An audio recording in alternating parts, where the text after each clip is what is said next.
You are now rocking with the Chicago Clubhouse podcast, where they think they know everything, but honestly, they don't know shit.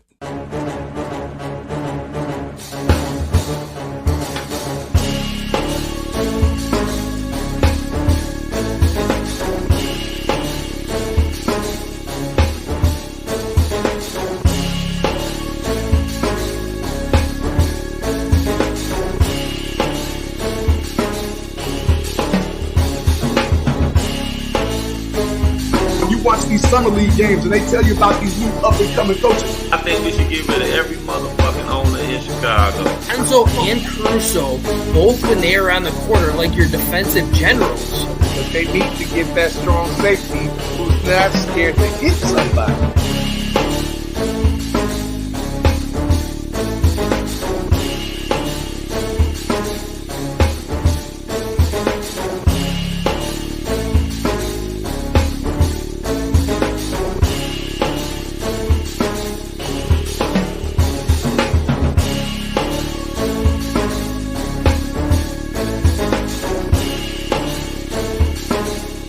They really don't know shit.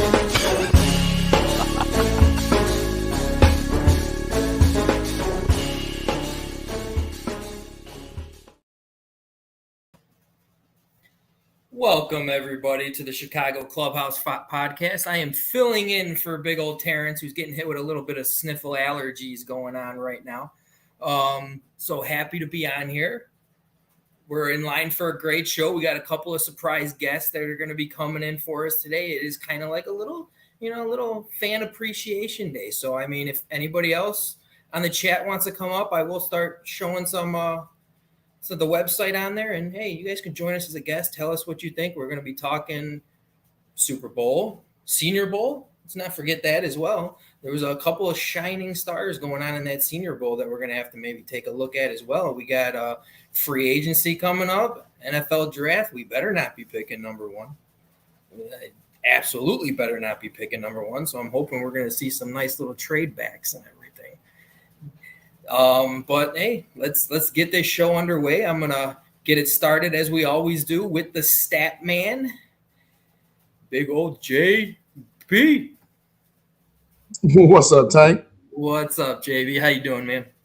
I'm doing all right, man. You know, just trying to save the children one day at a time, trying to save the Bears, one coach at a time, one coach at a time, one front office at a time, one president at a time. One the only thing that hasn't changed is ownership. And who knows, that might be changing in a year or so. You never know. Never know. How's things with you? Going good? Going good, man. I just, like a lot to get into, really, even though it's the dog days as far as leading up to what the Bears are going to do. But hey, it's Super Bowl weekend coming up. We got a lot to talk about that. I personally want to dig in and see what our fans say a little bit outside of Chicago sports, man. What's up with Stephen A. Smith going to Jay Will like that, man? Like that guy, I don't know what the hell his deal is. I don't care for him, man, personally. No, I never have. Never did care for him. I just felt like he always just, I read like a crazy thing too, that he makes more money than, like, his salary makes more money than every single NFL coach. Really? Yeah. Every NFL coach, he makes more money a year than every NFL coach does. That's messed up because that guy just talks out of his ass. Well, that just shows you the power of media on both 100%. sides. 100%. We'll dig into that a little bit. Yeah, we definitely will. So, and just a heads up for our guest, Foulmouth also might be not or won't be joining us today. He went to the dentist and he doesn't want to go through his swearing Foulmouth stages while he's got a little bit of a numb mouth because that would sound like some funny shit. Like I was gonna say, can we watch the show at work? I guarantee you, I will let everybody know on the podcast, but I guarantee you this will be live on my show on my work, just because he's not out.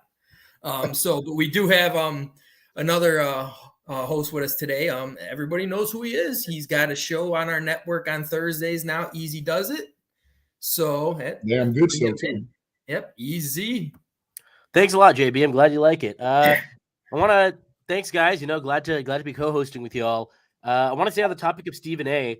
I was listening to Pardon My Take, which, as you know, very popular podcast from Barstool, Yep. and they were interviewing Stephen A. They had him on the show, and I was hoping they could humanize him a little bit.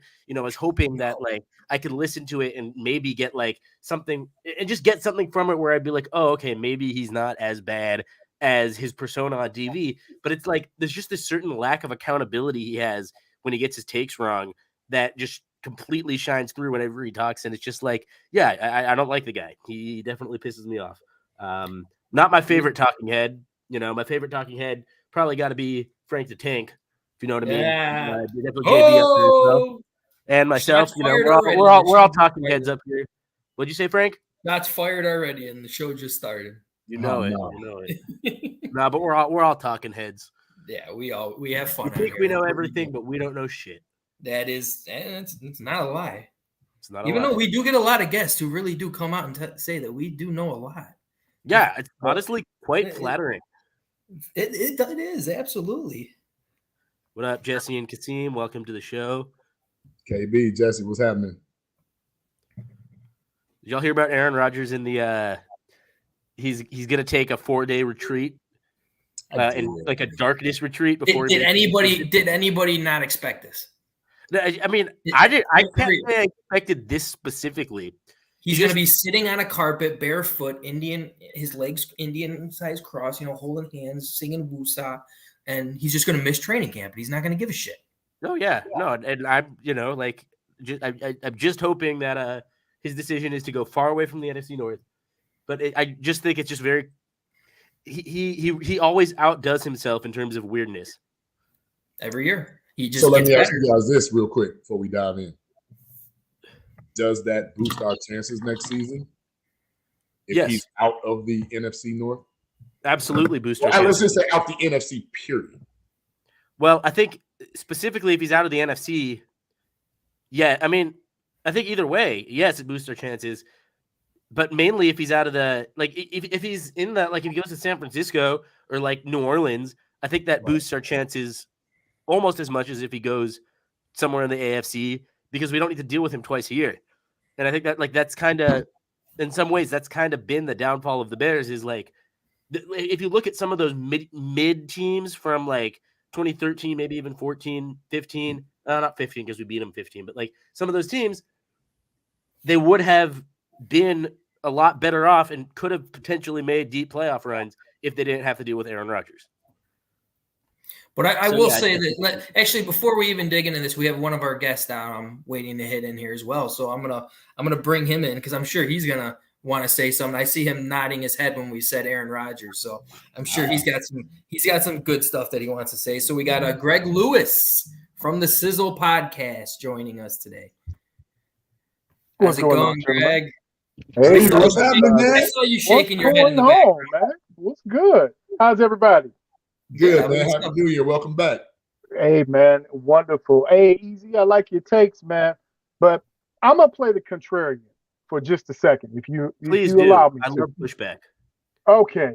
It's really not a pushback. I'm going to play like my radio partner because he's got a different take and slant on it. So here's my thing. So do we want to say, Lord, don't move this mountain, just move it out of the NFC? So are we not ready to take on Aaron Rodgers in a depleted Green Bay team and say if Justin is as great as we think Justin is? And I'm not going to say he's not. That he can be. That he can be. Can he beat Aaron Rodgers? Because to me, taking Aaron Rodgers out of the mix isn't what I'm looking for when I'm looking at where I want to see this Bears team go, where I want to see if Justin's good, Justin can beat it. Now, the things around Justin have to be better. But I am all for if he wants to take a 4-day dark retreat somewhere in the Netherlands of his mind, fine. I am all for it. I will send him as many flowers and candy bars as I can. Hey, maybe he could stay there. One thing I always say too, like we try to say that we want him out of the AFC, but I mean, NFC. Why would he want to go to the AFC? They're stacked. Well, other than the Philadelphia Eagles and the 49ers, can anyone else name me somebody that's going to be tough as of right now to go through the NFC? I honestly feel the Giants will.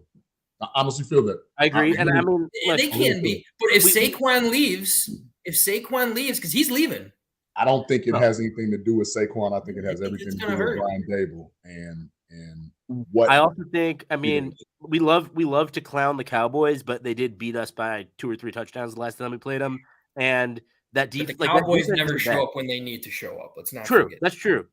But they still made the playoffs. The biggest thing with the Bears this season was Justin could have gotten more wins had the defense that. If you don't have any pass rushes, you have no ends, you have no tackles. What is the young man supposed to do? How are you supposed to live like that when every 10 minutes you're back on the field and you have to run for your life? Like that. I mean, he was dying by the fourth quarter. Yeah, I mean, there were just no situations where we had the lead in the fourth where we could just rely on that run game. Well, but JB knows how I feel about the run game. He knows what I feel about the run game. Well, enlighten us. Maybe not rely on the run game, but at least have some kind of balance in there. I feel like we're always playing catch up. We are, but I'll say this to the zone run scheme that the Bears use and utilize. Herbert is a better back than David Montgomery. And that's a take that I get pushback all the time about it with David Montgomery. But let me ask you this. If we're talking about the greatness of David Montgomery and where he matches up, I'm a big fantasy guy. So when I look at my fantasy stats and I look from team to team and I see that there's parity there on both sides, or when Khalil Herbert is really engaged, he's better than David Montgomery. We can say that the line is bad. We can say a lot of things are bad with the Bears, but the angles that Herbert takes, the way he's able to get in and get his yardage, I think better utilized. Then you can say we can depend on the run game. And plus, back to a point about Saquon. So I heard a lot of talk about the Bears maybe getting Saquon Barkley. And you bring him in, and he then gets hurt. And then what? In fact, wasn't it in Chicago Saquon Barkley got hurt? Yep, it sure was. Yeah, the ACL there was on the end. It was right in the end zone too. So I'm just saying, fellas, I think if you get a competent, you have a mobile quarterback, and let's back up one step with Justin. Here's the thing. You didn't see him do this at Georgia. In fact, let's go back a tick back. You didn't see him do this in college. In high school, you didn't see it in Georgia. And you really didn't see it at Ohio State where he was running for his life. I feel like every time I see Justin, I hear Flavor Flav in my mind saying, running for my life by the knife. Because every time Justin had to make the amazing happen, and you're like, yo, bro, how long can you keep feeding him a diet of by week, what was that, 14, 15, 16, 17? You saw the worn out Justin Fields. You saw the Justin Fields that was a step away from a serious injury. So that's where now, if you look at how everything goes, I'm looking to say, you've got to put pieces around Justin, and you've got to teach Justin how to do 2 things: throw the ball when it's time to throw it, and learn how to slide. I don't get it. We just talked about that on our podcast. If Justin can learn how to slide, he might survive. So he's better than most, though. He did get better at sliding. He did get better.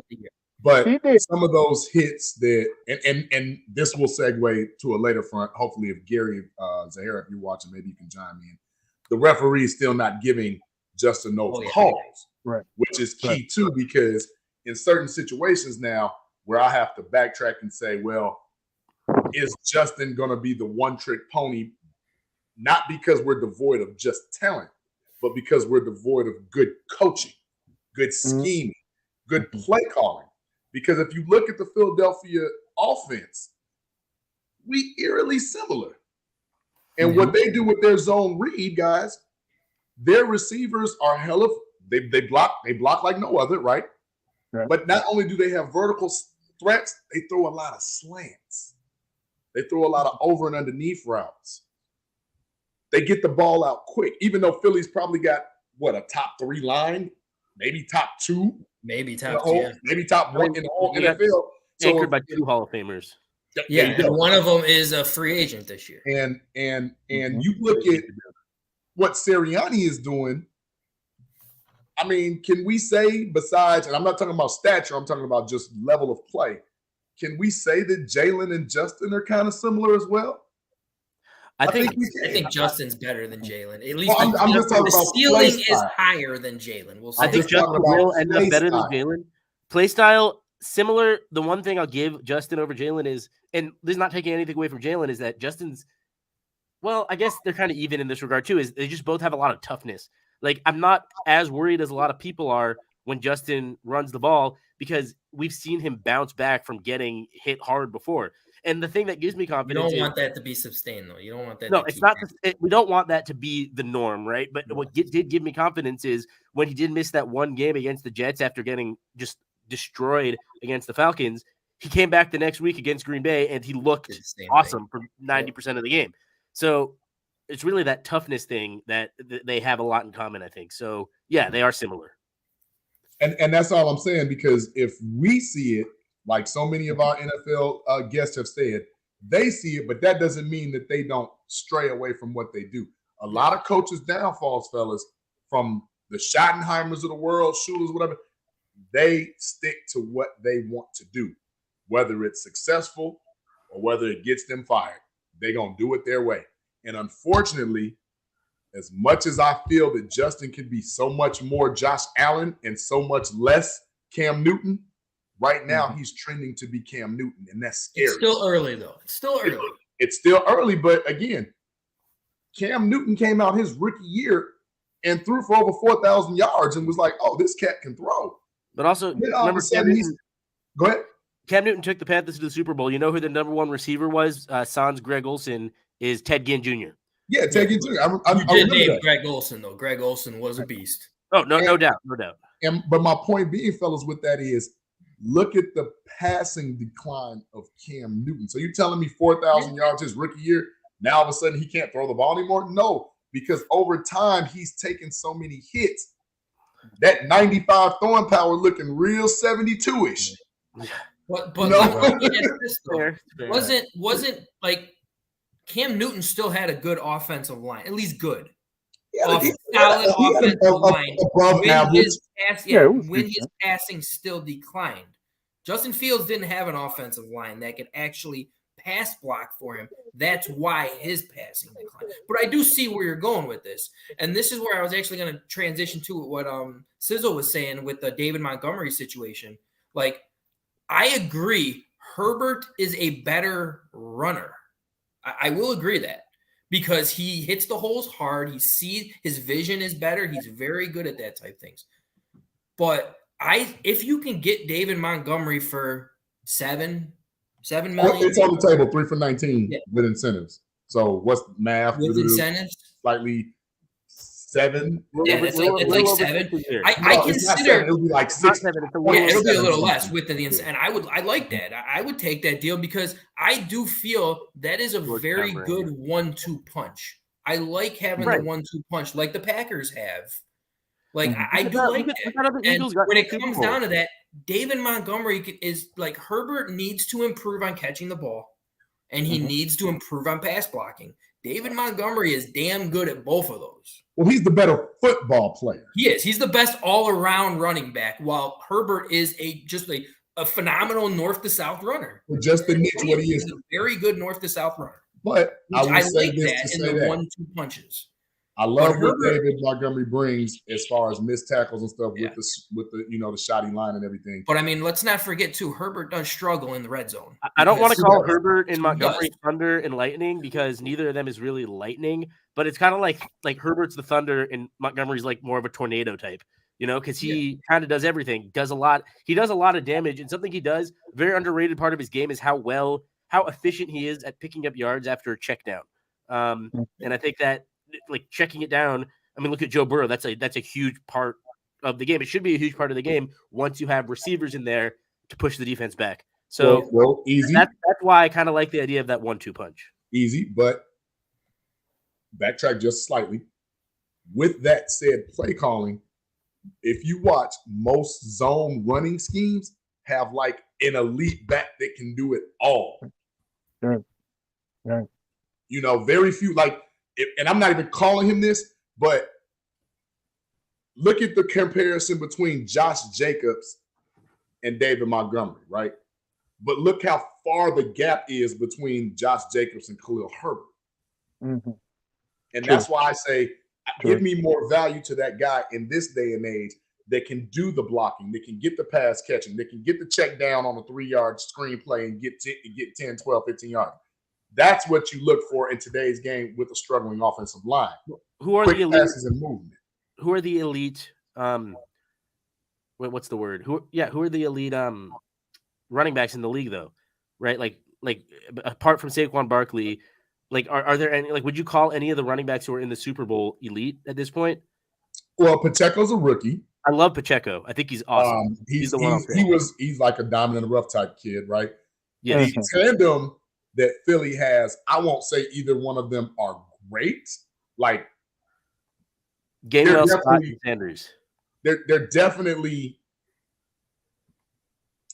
you have to account for them, right? Right. But when I'm talking about that elite running back that kind of does everything, most people are automatically going to go to a CMC or Christian McCaffrey. But I'm looking at like more that Austin Eckler-ish, where the kids got like 20 touchdowns last year. You know what I'm saying? Like, that's what I'm looking at. Like, he gives you the 11, 1,200 yards plus 12, 15 touchdowns in the running game.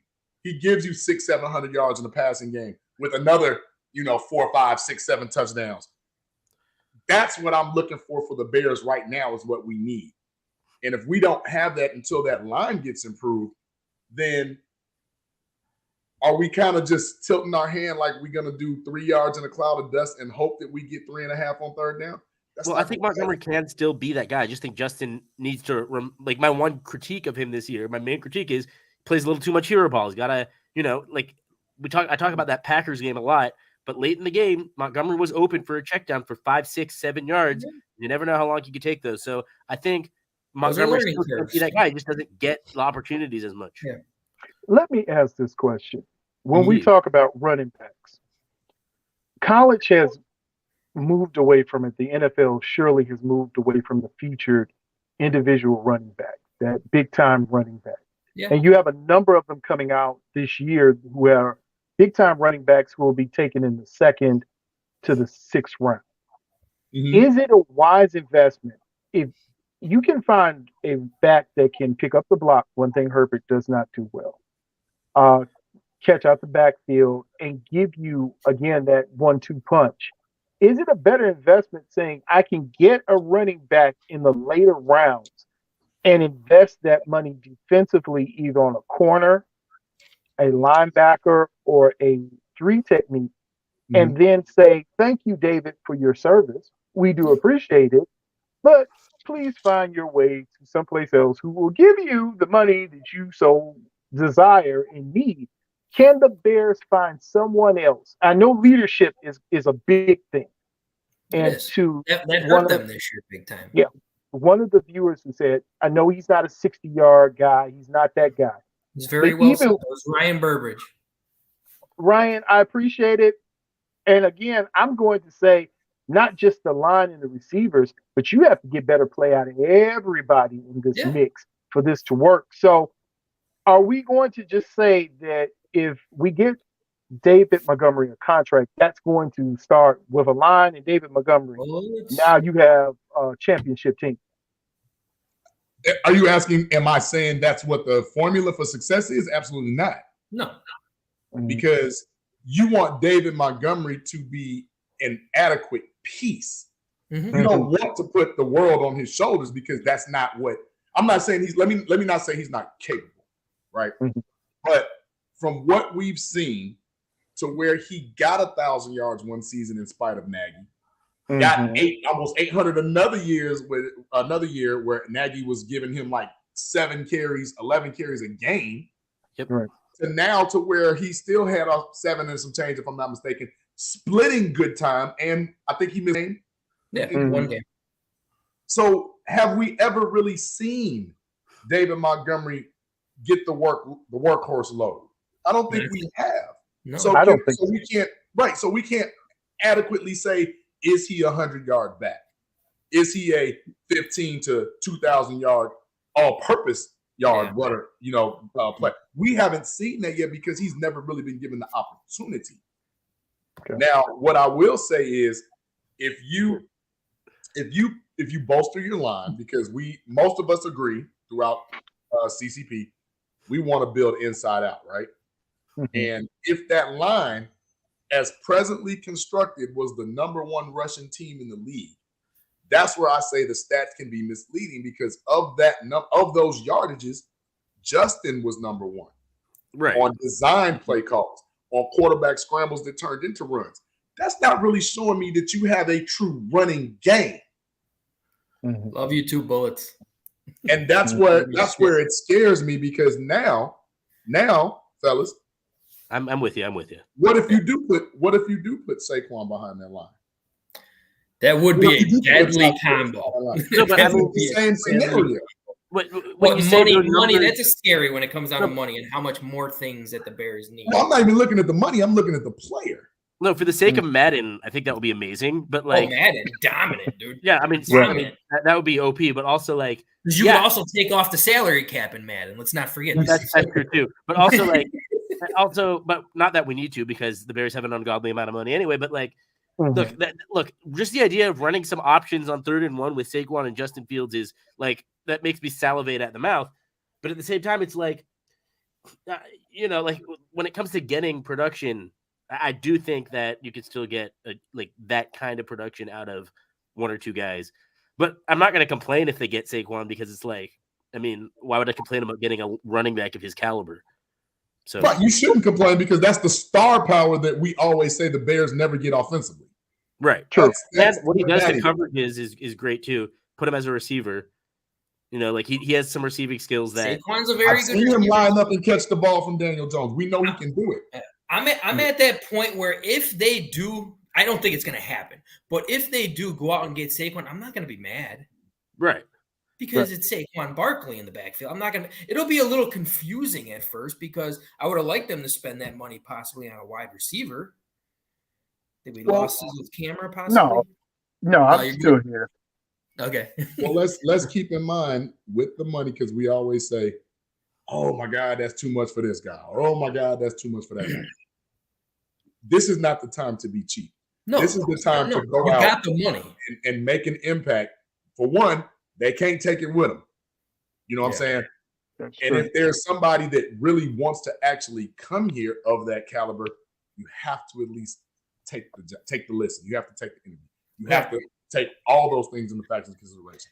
The problem, again, fellas, do you change the complete offense to tailor it now to somebody who really needs the ball 20 to 25 times in any capacity, just touches? So now I got Justin running 17 times. I got Saquon running 25 times. What elite receiver is going to sign up to come play with that? Keenan Allen. All right, are we going to go into the segue here? And I was going to jump over to the wide receiver spot. Absolutely. Right. So that's a very nice. I want to say real quick to your point, though. I don't think it's ever wise to tailor an offense to one player, because it's football and players get injured all the time. And I think that you should have the reason. And I always bring up the Patriots, even though I know they're kind of the exception. It's the reason they had so much success is because they could give you multiple different looks. They did a whole bunch of different things, and I think that.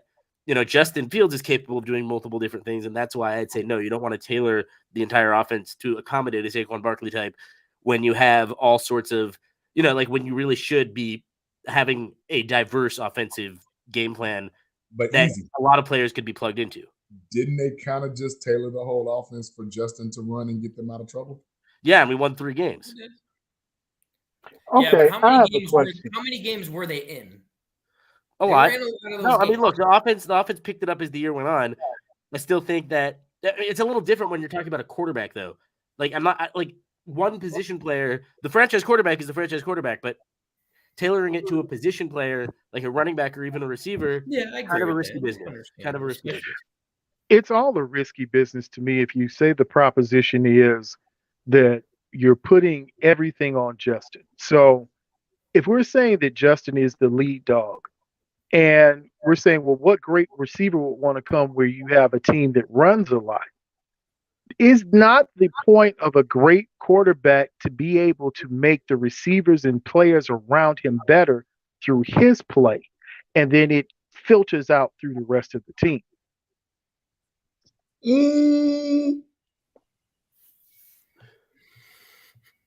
Well, That's a good question. Is everybody stumped on this one? I'm not stumped, more so than I am perplexed, because the answer to your question obviously is yes, but I go back to Philly when you got a guy like AJ Brown, and technically we got two of them here, but we don't use them like that. We don't run slants and let Claypool. We do run slants; they're very successful, and then we stop. Well, I'm saying, but to those guys that are bigger, you know, how many true slants have we ran? We've run a bunch of quick hitters. We've ran a bunch of deep comebacks. When you got somebody as big as AJ Brown and coming across the middle, that's like having another tight end on the field. That could be the quarterback's best friend. Hey, we've got two of those guys, and we don't use them in that fashion. So you're the two. To answer your question, Sizzle, Claypool yes. Huh? Claypool and Harry? You got Claypool and Harry. Yes, they're both AJ Brown. Both big body type receivers. That prototype, yes. I don't know if Harry's going to resign, but yes. I mean, where else would he go at this point? Yeah, exactly. He's not going to. I hope offer a contract. I like it. The thing about it. So yes, Sizzle, to answer your question, like I said, yes, but I need a little bit more as far as what your scheme is going to be, because if it's the same as it is this year, I don't care what running back you put back there, it's not going to change. I understand that, and can somebody explain to me, and maybe I'm just the outsider looking in, what is the issue when it comes to Claypool? I don't get it.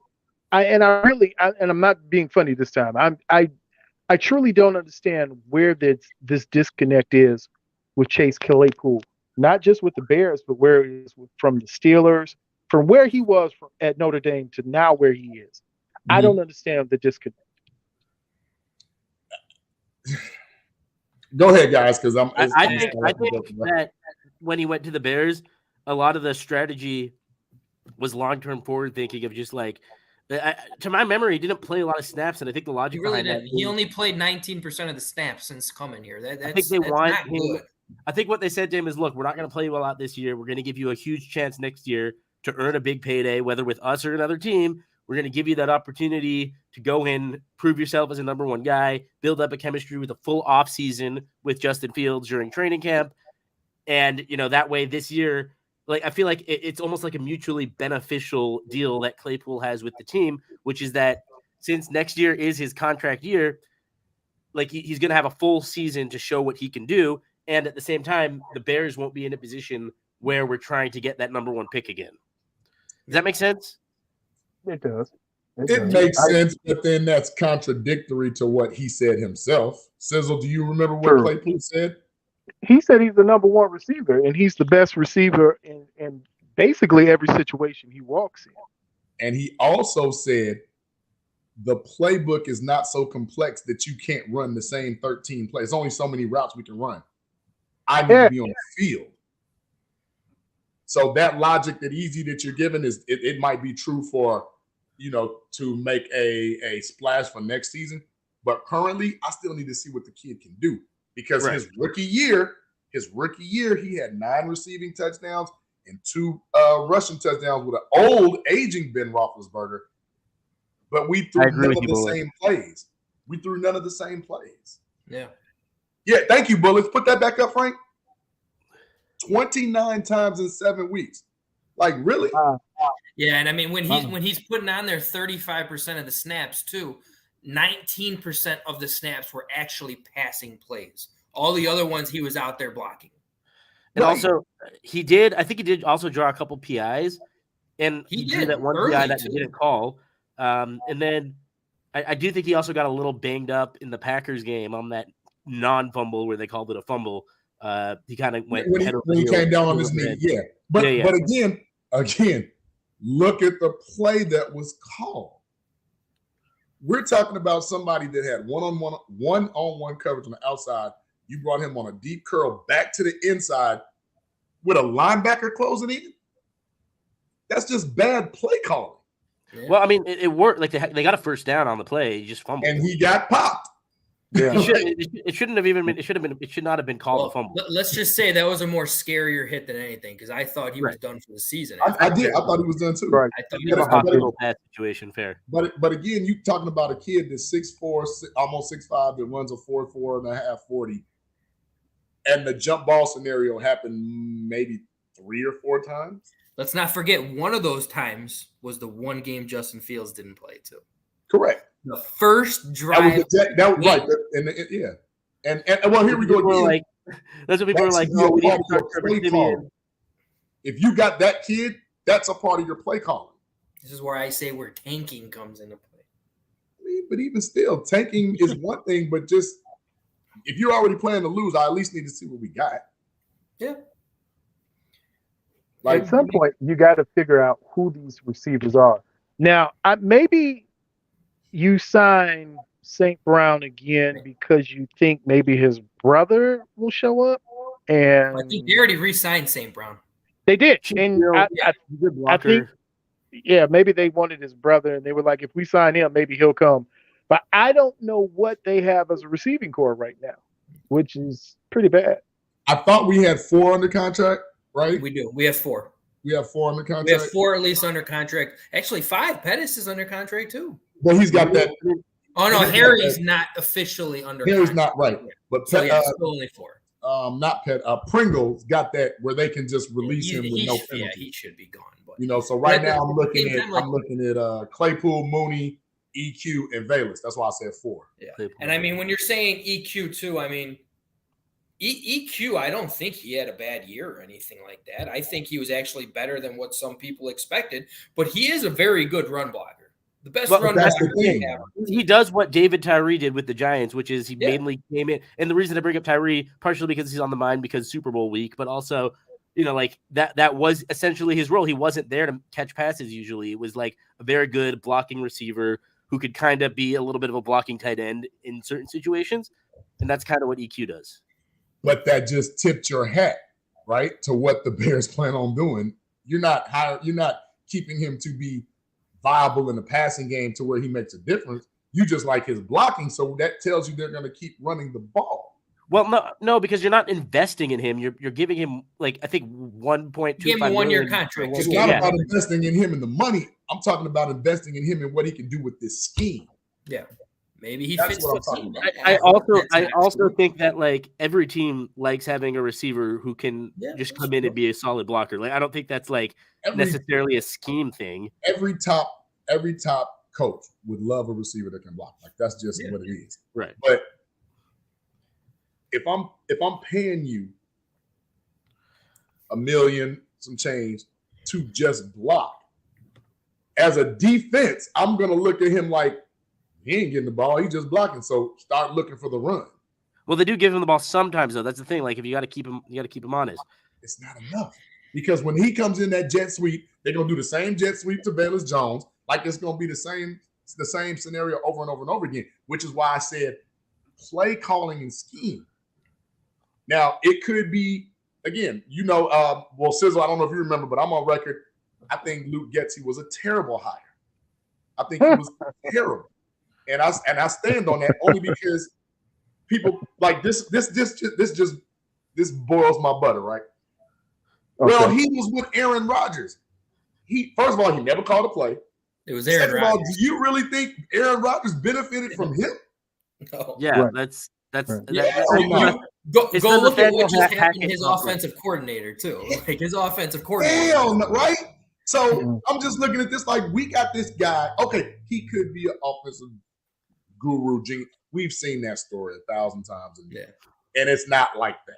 But the sheer fact that the man has no creativity, down in distances, you're calling like really, really Tecmo Bowl-ish plays.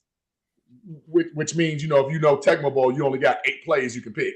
4 runs, 4 passes. Plays though, man. It's the same. Sick plays in Tecmo Well, Bowl. flip it. It's the same. Flip it again. It's the same. There you go. So, and that's what I'm saying. Like, and excuse me, but part of that was shown early on in the season, way before any tanking was even talked about. Yeah, you're not wrong. But since we're talking about receivers, let's talk about some of these ones that are popping out now that are possible buyout or like possibly getting cut for salary cap problems. And I know EZ, you already said one name, and that's Keenan Allen. I mean, yeah, the narrative surrounding Keenan Allen is that he's injury prone, but the more I look into it, the more I realized he missed a little time this year and he missed a little time early in his career, but really he's been a consistent beacon of 100 yards or 100 catches a season rather. And, almost 1,000 yards. Yeah. Like I think he'd fit right in. Veteran leadership. Yeah. Veteran leadership. I think that would be, especially if he gets cut and we don't need to trade for him, that would be a great signing for Chicago. And he's only 30. Pause. We can't say that because some of the same people, they don't want Devontae Adams or D-Hop because they're 30. I can give a rat's ass. I want Devontae Adams. If we're talking, we want Devontae Adams like us three. I mean, if it's me saying it, I'm consistent with that. Like, I want Devontae or D-Hop. That'd be great. I'd probably want either of them more than Keenan Allen. But if Allen gets released and they don't need to give anything up for him, that'd be great. If I'm looking, I'm not saying, hey guys, Keenan Allen's available. And then you're like, well, what about Devontae? Oh, no. I've got to have Keenan Allen. You know who I'd rather have? I'll be quite honest with you. There's a certain receiver in Green Bay. There's a young man there. Alan Lazard? I like Lazard. I like him. I like him a lot. And there's a reason why I like him, because I like a young player who has been able to stay on the field, been healthy, and maybe gives you a secondary option and doesn't break the bank.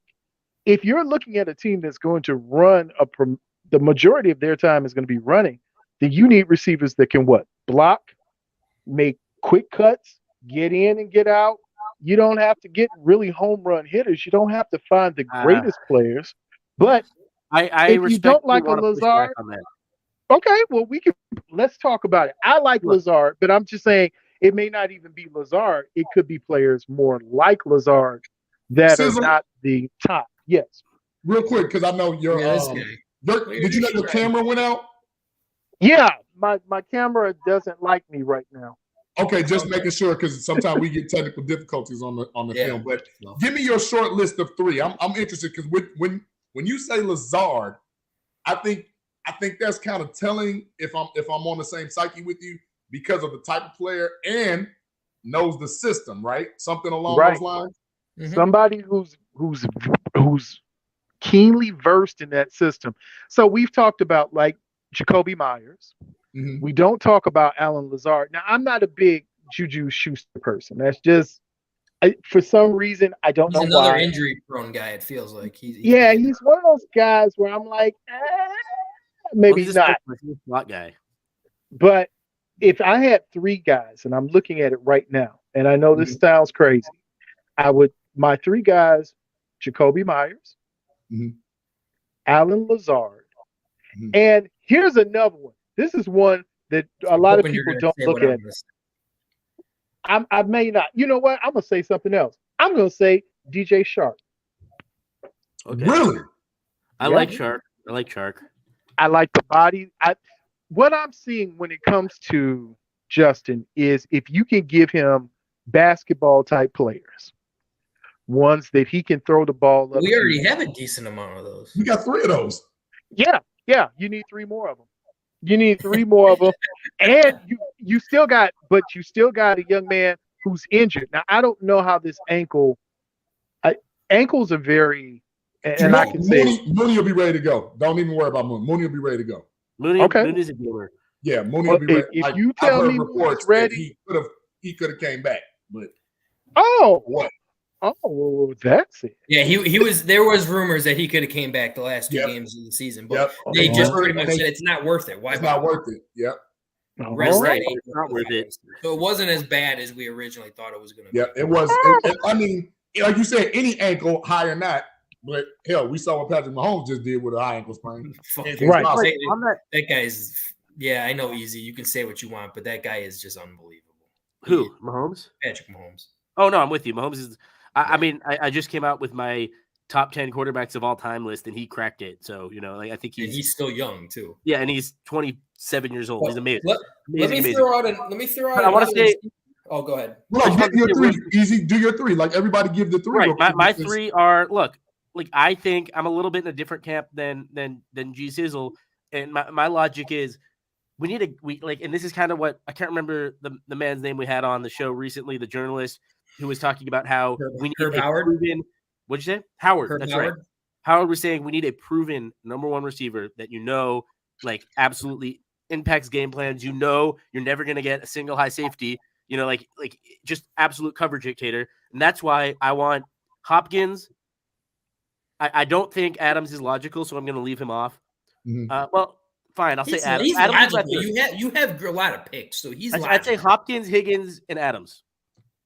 I'll say. Let me go back to what you said about Adams. I think Adams becomes logical if Aaron Rodgers signs anywhere else than Las Vegas. The Vegas. Then I think he becomes option. He becomes a viable option. Understand. So yeah, I guess I'd say I want Hopkins because he's a coverage dictator. I want Adams because he's the best route runner in football. And T. Higgins, I think, is a great receiver who is probably not going to get paid by the Bengals and, has been an amazing player despite, sharing an offense with Jamar Chase. Although Keenan Allen might have that third spot, like he or Higgins, I could take or leave either, honestly. They're both very good, very different. But yeah, we need a proven guy who is going to get, around 90 catches for around 1,000, 1,200 yards or so. Mm-hmm. Mm-hmm. Well, help me. If I thought Higgins was supposed to be in play in Cincinnati. Now, maybe I'm wrong, and maybe I've read something differently, but I thought they were going to keep him in play for next year. That just got announced like a few days ago. But literally, but he also apparently he's demanding they can't a lot. afford. I mean, they might keep him for another year because you don't have to pay. But you're not going to be able to get as much for him if you wait. Well, next year will be the year because right now, their focus is Joe Burrow next year. We got to pay Joe. And they're probably going to try to play Burrow and Chase at the same time. I'm interested to see if Joe Burrow goes the Brady route and decides to maybe take a little less. Mm-hmm. But, I doubt it. Yeah, hey, you back. Hey, I got so happy with the conversation. I came right on back. If you have to forgive me, fellas, this is a good question too. What if the Rams are in trouble? Rams are in big trouble. Not at that price. No. You don't think they'd let too many injuries? I think his one great year was don't get me wrong, he's a great receiver. I just don't. I don't think he's going to sustain what he did that 1 year. And I'm gonna when lay does out Cooper Kupp become Edelman? At what he's point? better than Edelman. He's not Edelman. No, I mean I know he's better, but I'm just saying, at what point do we get to the fall off the cliff point with Cooper Kupp? Well, he got hurt this year. So are you saying fall off the cliff like Thielen fall off the cliff? He was washed up. He had a good year and he was done. Are we talking about the scrappy gym rat, first guy in, last guy out, student of the games? That kind of, okay, he's scrappy, he's that guy, he's the one, he's the rah-rah guy, but then at some point he gets washed. And well, now as long as he plays in the slot, I think he can maybe not have those numbers. Cooper Kupp he's not a slot receiver, he's just white. No, he plays the slot a lot like Hunter Renfrow and them guys. He plays all over. What does that mean? No, I mean no. It's a funny misconception, but it's no. Cooper Kupp plays everywhere. That's the thing. So all receivers play everywhere, but I'm just saying, like most of his production, if you look at the numbers, he has been in the slot. I'm gonna name my nothing's wrong with that. But nothing's wrong with that. I'm gonna name my three receivers. All right, go ahead, Frank. If we're gonna go the route of veteran leadership, I would like DeAndre Hopkins. Because I still think he has a lot in the chain. I don't think you have to give up that much for him. Maybe a third or a fourth round pick at the most. Which I would take that. I would take that in a heartbeat. But you're worried about him because I guess Arizona this past year there was a lot of locker room type issues. But in Arizona, everything was a fucking train wreck in Arizona. So my next one, I'm gonna go to a possible cut, and I know JB always gives me shit for this. Adam Thielen's probably gonna get cut. I just said his name. And that's gonna be a Cooper Kupp type player. If you were gonna compare type players, don't say he's white. We all know he's white. Crappy gym rat. First guy in, last guy out. Adam Thielen's another person. He's injury prone, but he is an excellent route runner. He's a great route runner. And they just got Jefferson, and that's when he fell off the face because nobody's Jefferson right now. And other than that, I would love T. Higgins. I think that would be the dream come true scenario because young, and he has shown – when Chase is out, he is still a number one receiver. Because when Chase is out, he's averaging over 11 catches, and he's averaging over 100 yards a game whenever Chase is out. I got a quick question. On the subject of Cooper Kupp real quick, I guess he only played 9 games this year. He had 75 catches for over 800 yards. Damn good. He's unbelievably good. I should take back. Yes, there's no question about that. Yeah, he's phenomenal. But again, like I said, at what price? Yeah, I don't think that's my issue. Is he's going to cost a lot. He's the lifeblood. Not just the money. I'm talking about the draft capital. That too. I think he's the lifeblood of that offense.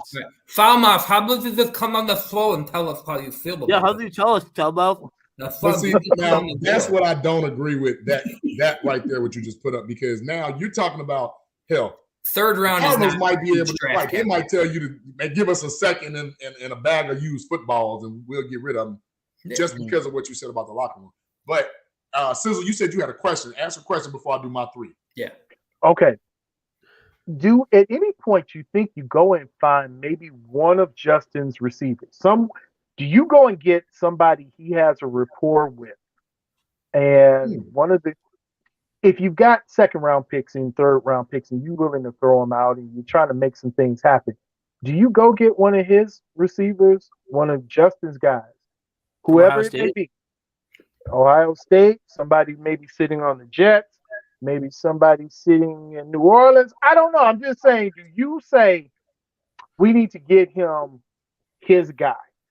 We need to get him. It would cost a lot. You need to get him that Jamar Chase. That would go with that. Yeah, those are young. They'd probably want a lot of picks to possibly move something like that over to them. I'm just keeping it a buck. And that's still a gamble. Garrett Wilson is the attractive piece to get an Aaron Rodgers or a David Carr. That is the piece that attracts that type of quarterback there for the Jets. So he's off limits. Okay. And Orleans, on the other hand, I like the way you're thinking. Olave, they want a lot for Olave this young into his career. Because he was if I'm not mistaken, he was leading all rookies in He started off hot, but then he started. Then they struggled. He cooled off. He did. I'm still saying that you would have to give up some type of first round deal for him or whatever. But I like your thinking, but I don't want them to think like that and then try to get Jackson Smith and Jimba. I don't. Yeah. Let's stay away from him just right now, right? Because the game's different, college and the NFL. You don't know. If not just that, but the kid, the injury was enough so he didn't play. Yeah. All right. We were expecting, if he's on the field this season, I still say Marvin Harrison Jr. outshines him. True. So, look how good some of these players' kids in the league have been. Like Asante Samuel Jr., Pat Surtain Jr. I feel like that might be a trend worth, you have to look into that. Absolutely. Junior. But JB, I want to hear your 3.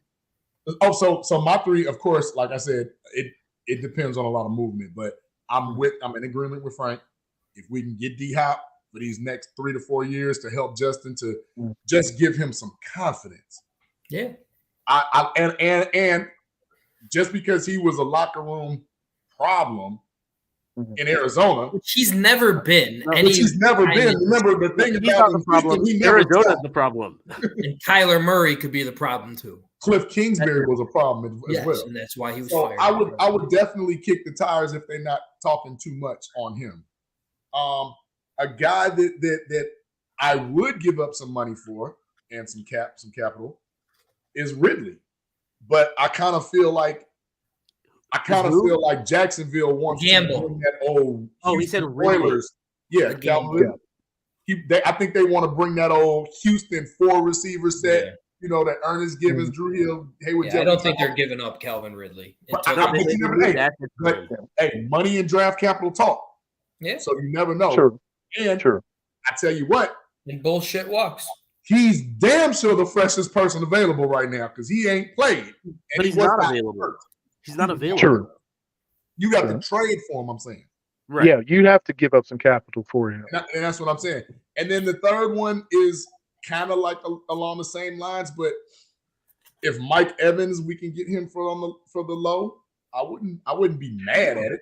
Well, if you could just give me D-Hop and Mike Evans, I think I'd be good. You know, that'd be a very damn good. That'd be a damn good fucking free agency right there. That's Hall of Fame. Those are Hall of Fame receivers. And because everybody always says you want to win in that window of the first 5 years of rookie quarterback before you got to pay him. Well, hell, if you give him 2 dogs like that, you might actually have something within them first 5 years, right away, so that you can try to win something before you got to pay him 40+. So that's good value, and that's what I'm trying to get Chris to understand. That's kind of why I'm thinking Hopkins. You pay for that now. You pay that's for why that. I'm thinking Hopkins and a Keenan Allen type would be great.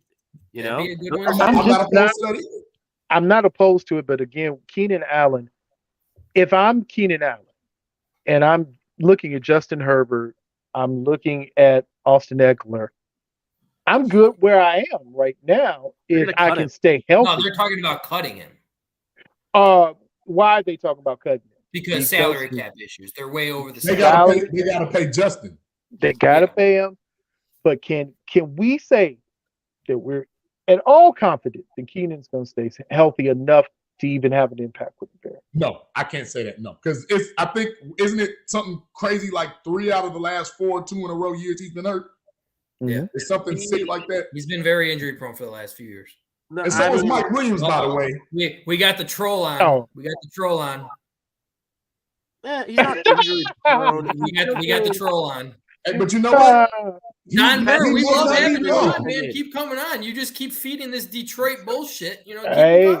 But Don Burr is going to be a damn wrong. Hey, Don, he's not wrong.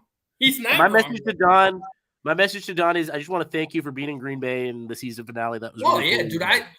That's the same. Like Lovie Smith, we love, and that was their Super Bowl, and I'm cool with it.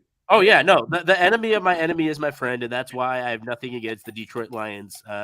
Congrats on winning that game against Green Bay, and hopefully we get some great games in the future. We'll hate you again. Do you bring in Lovie Smith as a team ambassador consultant? Do you do anything to do you do something to help Lovie the way Lovie has helped us? I never thought he would be as loved in Chicago as he was until he just pulled that shit off, and now he's just loved even more. I mean, Lovie's the greatest thing ever. Like you were talking about the Packers losing being our Super Bowl. Lovie Smith going for that 2-point conversion was like a Super Bowl. Yo, I was staring at the screen like, oh my god.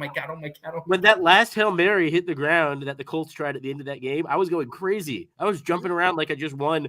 Like I felt like I won something in football, which never happens or very rarely happens. That was pretty cool. Here's the thing. As much as I would love to have Lovie in the building, I almost think that that's like a pity party type deal or kind of like backhanded disrespectful. Like Lovie deserves more. Lovie deserves more. He does deserve more, but at the same time, like he's really only had his great career coaching with us. True, but Lovie, he did awful at U of I, and he was not given anything in Houston. But that's the thing. Mm-hmm. When you're the head coach of a college, you are everything. Yeah. When you're the head coach of a football team, depending on the ownership, you're given pieces, right? Mm-hmm. And Lovie, to a certain degree, and most people say that with the exception of maybe 3, that he's a true players coach, a true leader of men. Let's not forget. We did have a few people pick Dick Duran over him. But let's not forget. We did have a few people. Way before Lovie Smith was our beloved Bears coach that took us to a Super Bowl. In 99, he won a Super Bowl as a defensive coordinator. Yeah, very true. So we know that man can coach some damn defense, right? So let him do what he does best. Now, that's a different story. But I like the fact we had two segues here because we're talking about Keenan Allen being cut from a team. I also hear rumors that they're cutting Khalil Mack, and he has interest in coming back. I heard that too, yeah. Hey, I'll They're take it. I want to flip the side to defense real quick. So what do you think about that, Sizzle? What do you think about the potential of Khalil Mack making a return? Well, shout out to my man Ken Davis. He was on our show, and we said that Khalil Mack is the player, the player that's nameless. We don't say his name around our way. Okay. And there's a reason why we don't say his name is because we don't want people to get too excited about a Khalil Mack return, because the question is now, if you look at the last 3 seasons for Khalil Mack, you've seen a progressive digression in his skill set. Mm-hmm. And where we're going right now is first of all, does Khalil Mack fit into this 4-3 system? That's the biggest question right now. Is he, because he is a preeminent 3-4 linebacker. He is what you want in that system. Do the Chargers run a 3-4? Sorry, do the Chargers run? Yeah, they don't run a 3-4. They don't run a 3-4. Pretty solid this year for. But is this what you really? Okay, let me say it this way. For the right price, I won't mind it. Well, I'm not saying paying $30 million. I'm saying for a reasonable fee. For a reasonable price, coming back. I'd love to have him on third downs for a reasonable price. Yeah, sure. Because here's 2 things that Khalil Mack will give you the minute he walks back to that door: veteran presence and leadership, right, and star power by name alone, which can go a long way. He can still people still game plan for him. Absolutely. They're still going to game plan for him. It was a Pro Bowler this year. Are going to try to avoid him.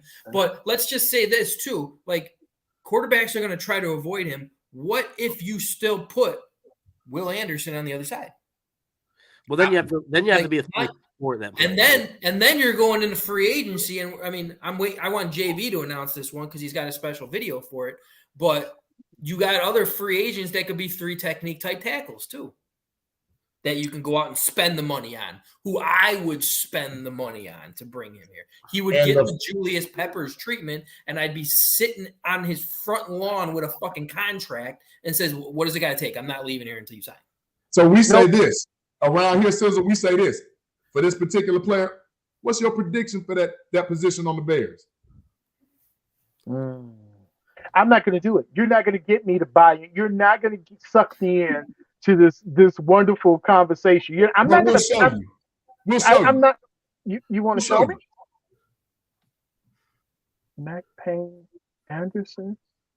Man, look here, Adam. That is amazing. Mac Payne. Go roll the tape, Frank. All right. So this is a quick little tape of what we're saying is like, what's your number one thing that you would be doing in free agency this year? Mm-hmm. Prediction. Yes, prediction.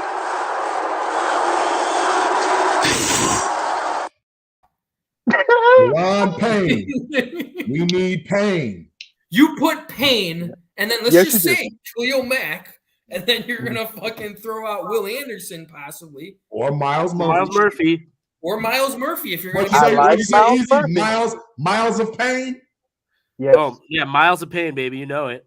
Let's also not forget, if he's available too, Jalen Carter with Payne and possibly Khalil Mack on one side, and you put whoever the fuck else you want. Bottom line is this defensive line is due for some serious upgrades. And we need 4 new starting offensive line. Yeah, we need 4 new.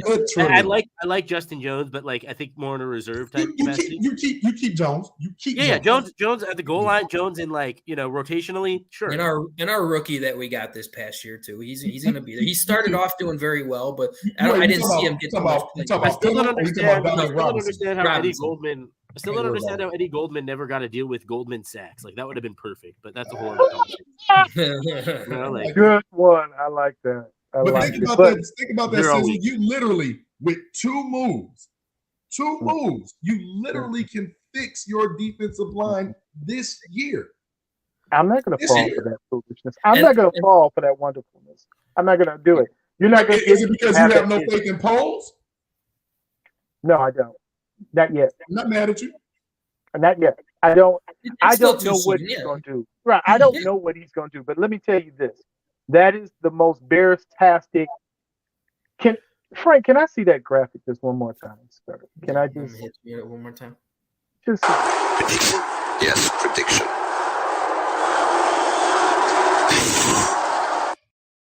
And shout out to Creed 3 getting ready to come out, man. I'm just, It'll be a lot of fun. if you Yeah. put Payne on that line, Shit. Shit. yeah, and then you get a Khalil Mack back. He can go weak side or strong. Will Anderson can go weak or strong. Miles Murphy can go weak or strong. Perfect. Then you move Jones back to his original position at 1. Mm-hmm. That's if you keep them healthy, that is, and then you're looking at how our secondary finished the season last year with Very no strong quarterback pressure whatsoever. They played damn good. Damn. Just think about it, and I hope somebody from Bears Brass is cheating and tuning in to go back and tell Poles, hey, these guys got a hell of an idea. We need to look at it. That's what we need. Wait a minute. Wait. Can I address that, please? How is JB a hater? I don't. File and JB always get into it, so it's just. I don't get it. No, I don't have. Wait, what did I say that was hating? I actually gave the man the blueprint. Shit.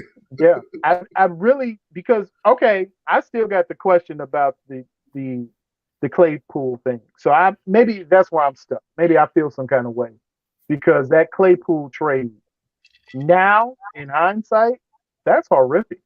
That is a horrific move. That for a player he says he's great, but nobody else has said he's great. Have you heard anybody in the NFL ever say that Chase Claypool is great? No. Okay, I'm wondering. Great physique. Okay. I also look at Mike Tomlin not really giving up on talent that easy unless it was something that they were bumping heads with. But I think it's more undetermined to me yet. Because true, but like we always say, a new scenery can actually benefit. Yeah, it can. It's been known in a lot of places. So with him, I would say if we were giving grades, I would give an I for incomplete solely based on how the coaches used him. But let's get back to that defense though, because now we're talking about being in some games. You've got safeties, you've got corners, but we haven't talked about the most important piece on their defense right now, Jack Sanborn. We have not mentioned where you going. What are you going to do with Jack? Jack, your At body. this point, he starts in the middle. Yeah, he starts in the middle right now. And they probably keep Morrow because he's cheap and he's fast. He's not good, but he's cheap and he's fast. That other one, if we find a free agent that's willing to come, that's got a little bit of cachet and name to him. Yeah, you got to find somebody who's going to fit the system. Or you just draft them, Because, but here's the thing: you don't want to just plug and play. Like I don't want a bunch of Nicholas Morrows on the team long term. Sure. If he's filling a spot now while we're trying to engage in somebody else or grow somebody else, that's different. But to sit up here and just say like he's our end all be all, no, I can't have that. And I've seen a lot of guys in the Senior Bowl this year who have really good. And I'll tell you what, one of the things we don't talk about a lot is there have been a plethora of HBCU defenders that can come in and contribute to teams.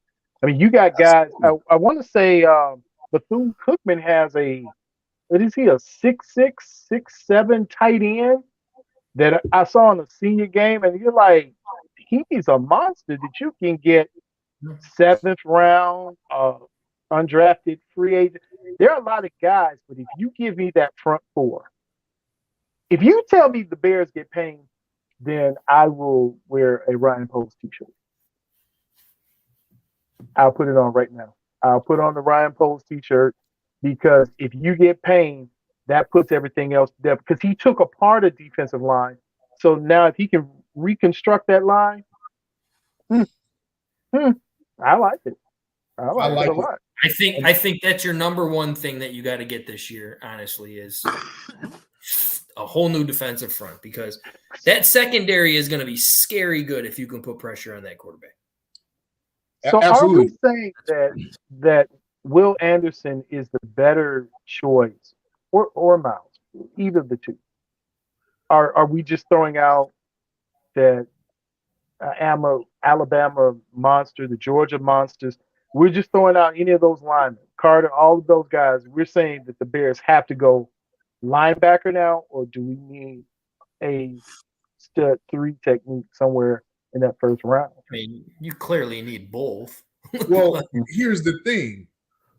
It's better because free agency comes before the draft. Yes. It's better to get somebody like Payne, who's already proven that he can give you 11 sacks. He's durable. You get him, and there is no discussion about a Jalen Carter.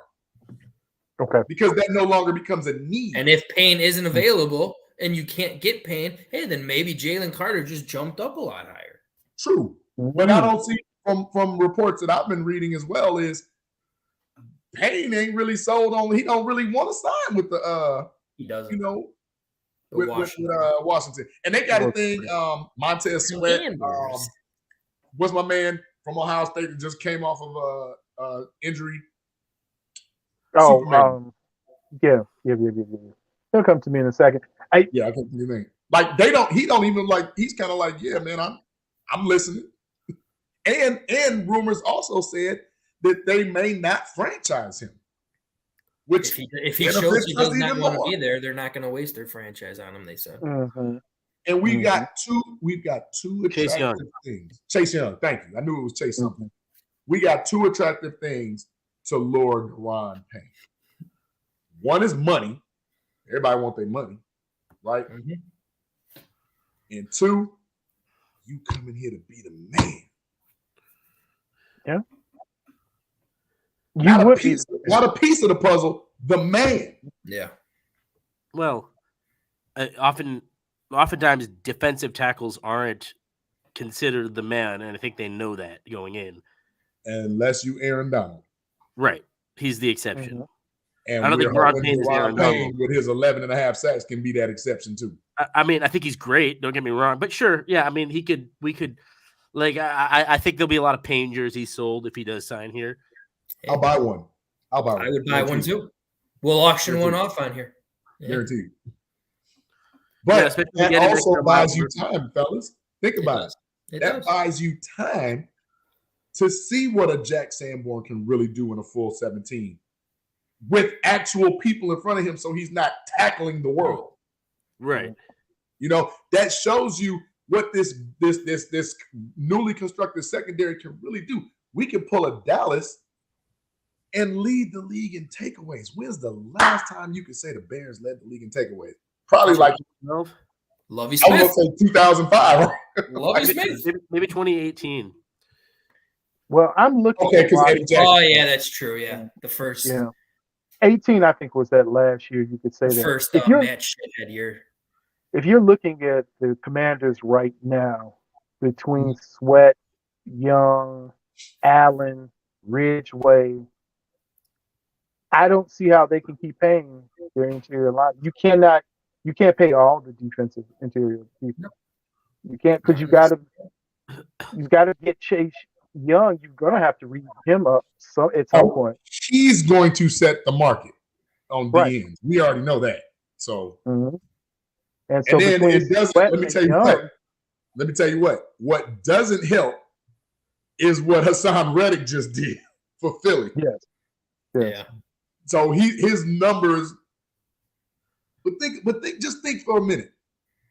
Humor me, everybody that's watching. Payne and Jones is your tackles. Will Anderson or Miles Murphy is your left or right end.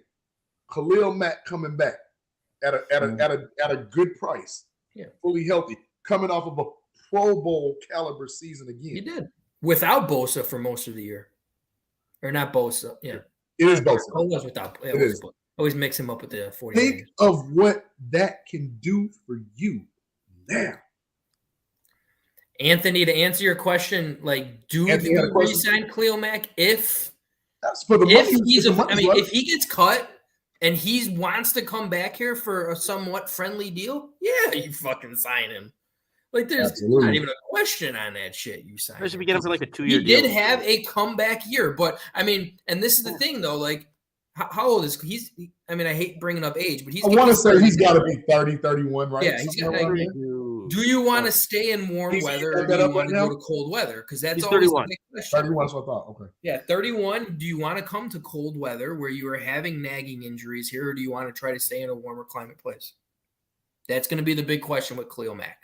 That is same thing with Hicks. The warmer weather seemed to benefit them earlier. Yeah. But on the flip side, and I really don't want to get into this, but that could be a negative testament to the Bears training staff. Maybe the Bears training staff isn't.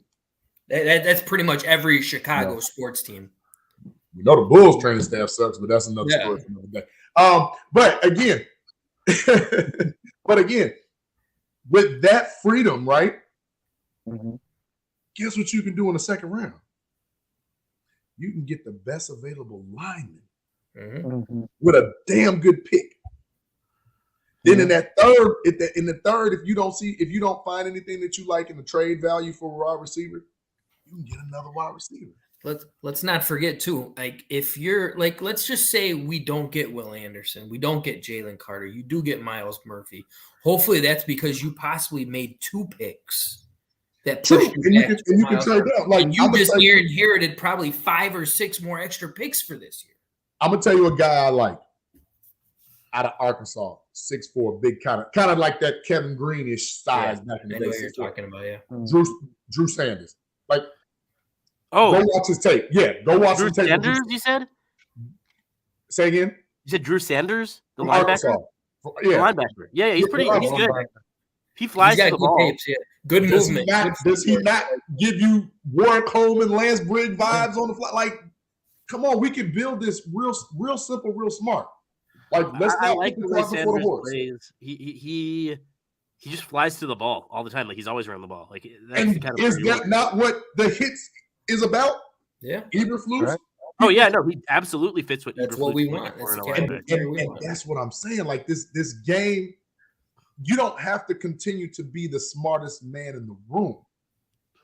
You just got to be the best guy at putting people together, putting pieces together.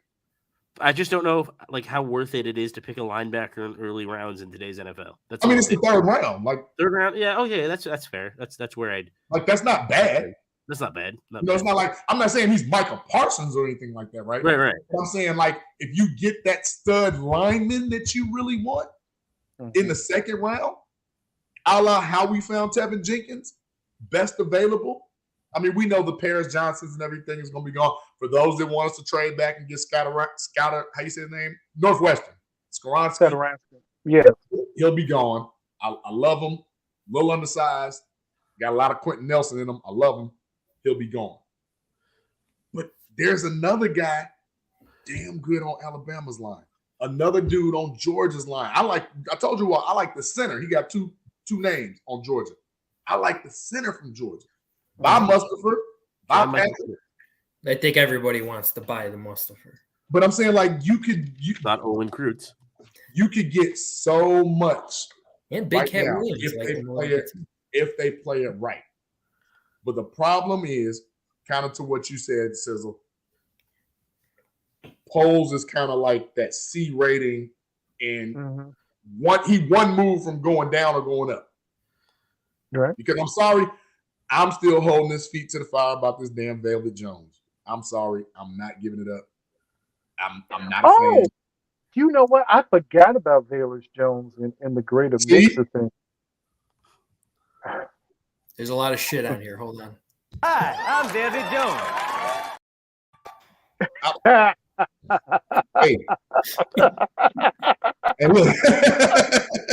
Hey, look. I'm saying, but I'm not saying. Lucy, you got some splaining to do, right? Yeah. He can hit a home run and really, really put us on the map. And I'm not even saying that we're going to compete for a Super Bowl next year, but playoffs is realistic. Come on, y'all. Playoffs is It really is. it's actually You realistic. can get into the playoff game. Playoffs. Okay, Oh, yeah. Jim Moore. Yeah, you can get yourself if Jacksonville can find themselves in the playoffs, so can Justin Fields and his Canton shoes. Can he ever get those shoes back? No, he can't. I don't think so. Yeah, I don't think they took them. I'm with you, Foulmouth. I'm not going to judge Bayless just yet. I was looking at it's early. It was just a very bad rookie. Bernard Berrien's stats in his rookie year. He was not that great either. Berrien became a very productive receiver for us. So, like, and that's just one example, but they were just drafted around the same time, meaning both third-round picks, third-round receivers. And I think, you got to give, like, not everyone's going to come in and be Jamar Chase. Like, we got to calibrate on that a little bit. Okay, but Well, don't Douglas overbill Jones, either. he's got to get to that jugs machine. He bought one this offseason. That was his first investment this offseason, was he went and bought a jug machine. And supposedly he's every single day out there working on that jug. So it's good. It's a start. But, I mean, until you're going to show me that shit on the field, Amber? I'm still going to keep scratching my head and just be like, when they drafted Velus Jones, it's just like, I was like, who? Now, was it Mooney who has a jug machine in his house, like in his living room?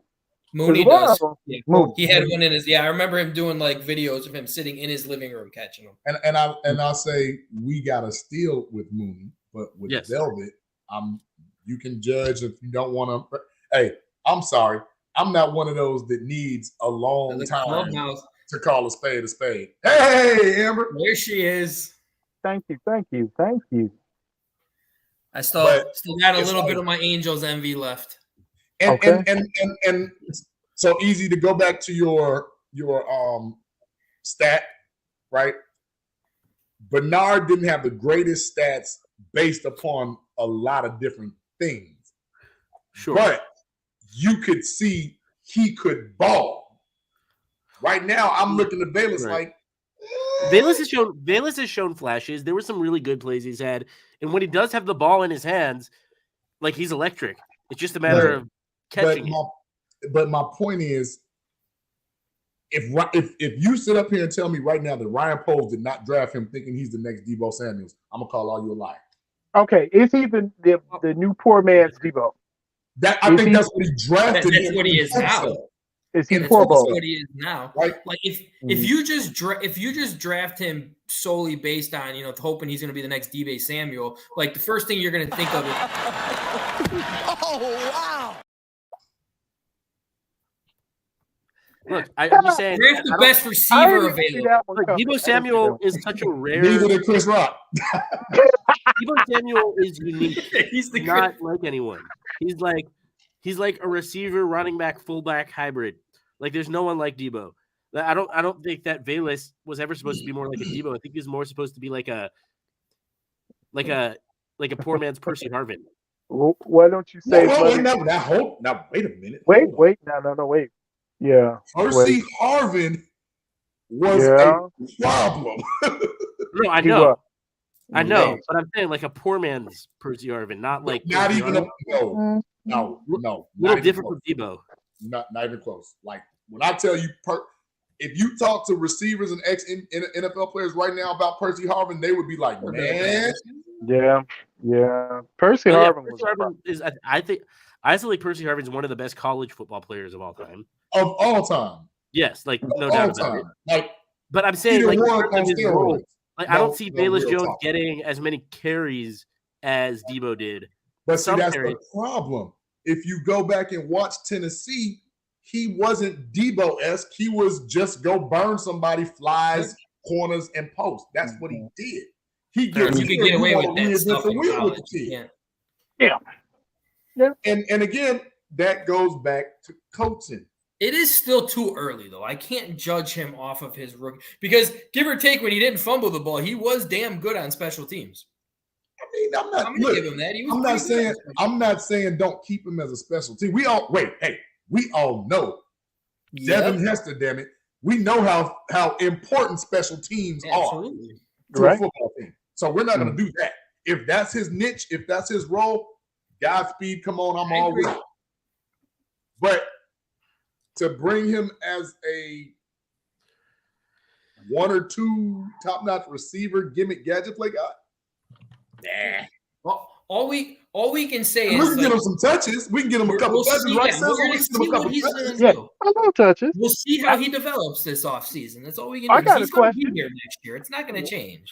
Well, okay, maybe you can save some David Montgomery money and make Velus Jones your scat back. Velus Jones would receiver. fumble it before he reaches the line of Yeah, I can't. He'd be like, You know who I thought was going to be a lot better was Tristan Ebner, and that really saddened me. I went to see him in he the was getting preseason, some and I thought he shots. was. Yeah, he struggled. So, okay, am I the only one? Like, did he look like he was scared to get hit? He did. He really did. And I'm I'm just like, look like it. It He was could have been scared to nerves. pop. I didn't want to just assume, right? But we're watching the same thing, right? It was like, oh, you know, like, and my thing with him was I saw promise. I thought I saw some talent, right? But that's another thing because, in my opinion, we don't practice. We don't hit enough. We don't practice hard enough. Like, that's another thing. But the Bears can't have a good question. He did have an ankle injury late in the preseason. It could have affected him. It could have affected him. It definitely could have. You know, we don't know. You know what? You know his true status was, how much pain, how much mobility or limited mobility rather that he had. Great assertion, Scott. But right now, and don't forget about Darrington Evans too. So like we had 4 running backs this year, guys. 4. Right. 4. And our quarterback technically makes 5. Yeah, he was your 5th. He was your number 1, actually. But Sizzle, let me bring something else to your eye, something else to your attention. Back to the coaching. David Montgomery, right? Mm-hmm. What is he known for? Breaking tackles. Right. You have Kyrie Blasingame, who's known for making holes and just blasting people. But how many times did you actually see on the goal line Blasingame and Montgomery? And that comes down to I really wanted to see more Blasingame this year. We didn't see him enough. For you going out and getting a and he's fast. You see how the 49ers you see how they use Kyle Juszczyk? Hey, he gets the ball. Yeah. He picks up the block. He's fast, but more important, I'm a fullback guy. I guess because of the era I came from. Mm-hmm. You need a fullback, or you need someone like Mike Allscott, who's a fullback running back hybrid. But if you don't put him in with David Montgomery, are you not doing a See, that's where now on the goal line, mind you, on the goal line. Yeah. Like, what are you doing, Getsy and Eberflus? You saw more Herbert on the goal line than you saw Montgomery. You did, which made no sense. And that's the thing where I'm always still going to come back. I was like, you guys wanted to lose this game. Frank, that wasn't no tanking, though. I do. At that time, that wasn't no tanking. I think the entire year that they wanted to get the best draft pick that they could because they knew they didn't have a team that was going to do anything. No, that's not true. But everybody they didn't even trade Khalil Mack or none of that yet. They thought they could compete. Everybody jumped. Everybody was just like, oh, wait, what the hell is going on? Because we beat the 49ers week 1. Like that's where the whole tables are turned. I didn't think we were going to do anything. I thought that like how you said, Matt gone, like our defense was mainly gutted other than Roquan Smith and Eddie Jackson. Well, once they traded Robert Quinn and Roquan Smith, that was like, to me, that was done. You knew that they were. That was week 7, though. That's what I'm saying. That was the telltale sign. I still felt that they were going to trade Quinn.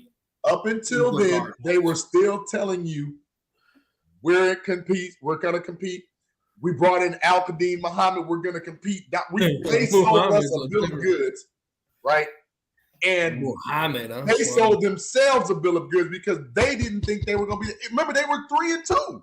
Come on now. Right. Hey. Wait, what? They were 2-1. Or 2-3. I'm sorry, 2-3. 2-1. Maybe I've been too harsh when it comes to Ryan Poles, because there is one thing I can say about Ryan Poles. He literally knew how to deconstruct this team down to the studs, where in trading away everybody, it was a masterful stroke. I mean, they were still competitive. If you watch, and this is what I talk about, and Jay Sizzle, when he watches this, I'm going to look right at the camera so you can hear me, Jay. If you looked at that Dallas game and you saw the way the Bears competed, you knew then that you had something special with Justin Fields. He may not know if Justin Fields is special, but I know. Oh, I know. I looked at that young man and I knew then if there's some dog in that fight and there's some fighting that dog, and you got to get that boy some help because if not, he's going to get killed. Yes. That's the one thing I will say negative about Poles was you gutted this team down to the studs. You knew it wasn't going to be. Your main goal was to make sure Justin Fields doesn't digress, where he clearly did not. He went through the roof. So you won in that one. No, but you almost killed him doing it. That was the one thing I was going to say. I would have liked you at least run some more formations that would protect him a little bit better. But that wasn't happening. That was the only thing I'd be like, I was afraid that you were going to lose your franchise because you wanted to go for the number one or for the best pick. I saw some videos of Robert Griffin, RG3. Yes. And I got sick to the stomach because I was looking at some of the hits and some of the things that happened with RG3. And then I thought about Justin and I got really queasy because I thought this could be this young man's future. And just like we talk about David Carr, people forget about his brother. It didn't go well. It didn't go well for Derek. Not at all. And Derek was so afraid he was seeing ghosts and hearing. No, David. David was afraid. David. It was bad. He couldn't even drop back without. You could see his motor was going, and they ruined a good player. He was scared shitless. Yeah, but he was their first quarterback in franchise history. Yeah, well, he was almost their last quarterback because they almost got killed. It's true. And Matt Schaub did pretty good. Yeah. So I'm gonna say this for all of this, those who want to say okay, but to the CCP fans and those listening, if you get rid of Justin, and this is what's going on in our chat group. This is what's going on in our line. If you get rid of Justin and you still don't address the issues that caused Justin to play the way he played, then you're going to get some other young person killed. And you're going to get somebody who's, to me, of less talent than Justin. Mm-hmm. I don't see one of these top 4 quarterbacks and say, he's better than Justin Fields. I think Bryce Young is the most potential, but I agree. Who? But you know what? I think Bryce Young is the most potential, but I agree with you. I don't think any of these quarterbacks. I don't think he does because when you go back to what Justin did the last 2 seasons at Ohio State, I'm not going to sit up here and say Bryce Young is a better quarterback. I don't think he's better either. I just think he could be really, really good, is what I'm saying. He could be. There's no question. You know, I mean, everybody could be. He's got the most potential. Dude is 180 pounds soaking wet. That's where he goes. Like, if you went out and traded him and you got Bryce Young and you put Bryce Young behind this offensive line, look, I'm not saying the Bears should trade Justin Fields and draft Bryce Young. I'm saying out of all the quarterbacks in the draft, I think Bryce Young has the highest ceiling. And I think out of any of them, yes, but I still don't. That's all I'm saying. Yeah. Like, I still think Fields is the better option.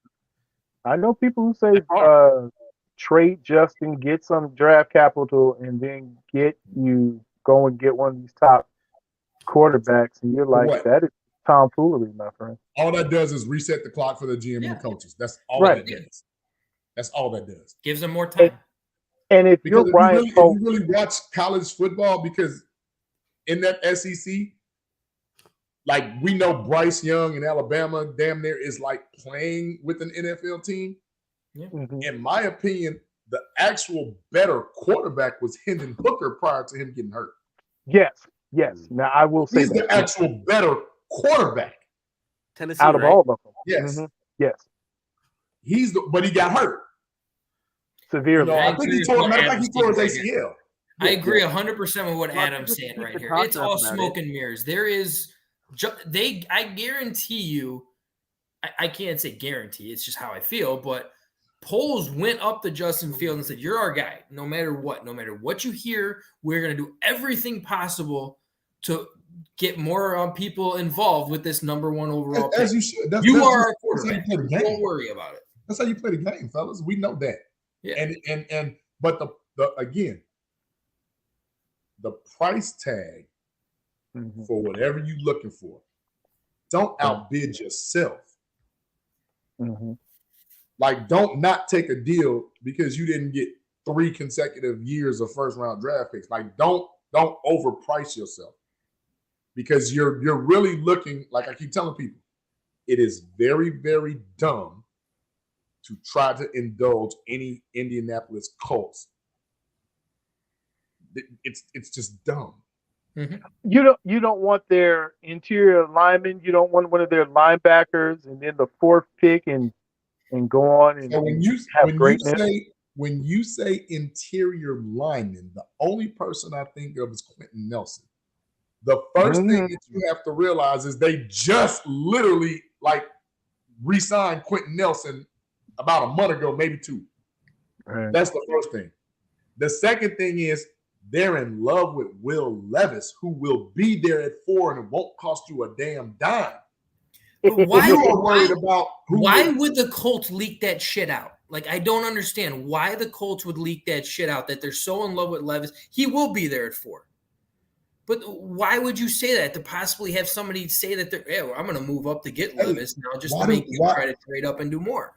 Why did San Francisco leak that they was going to get Mitch Trubisky? It's all a game. It's all chess. Well, that happened on draft day, though. That was different. Hey, this one happened. Talking about Jim Irsay. He's not the brightest crayon in the box, man. Yeah, then you're not wrong on that. You know. But I don't like.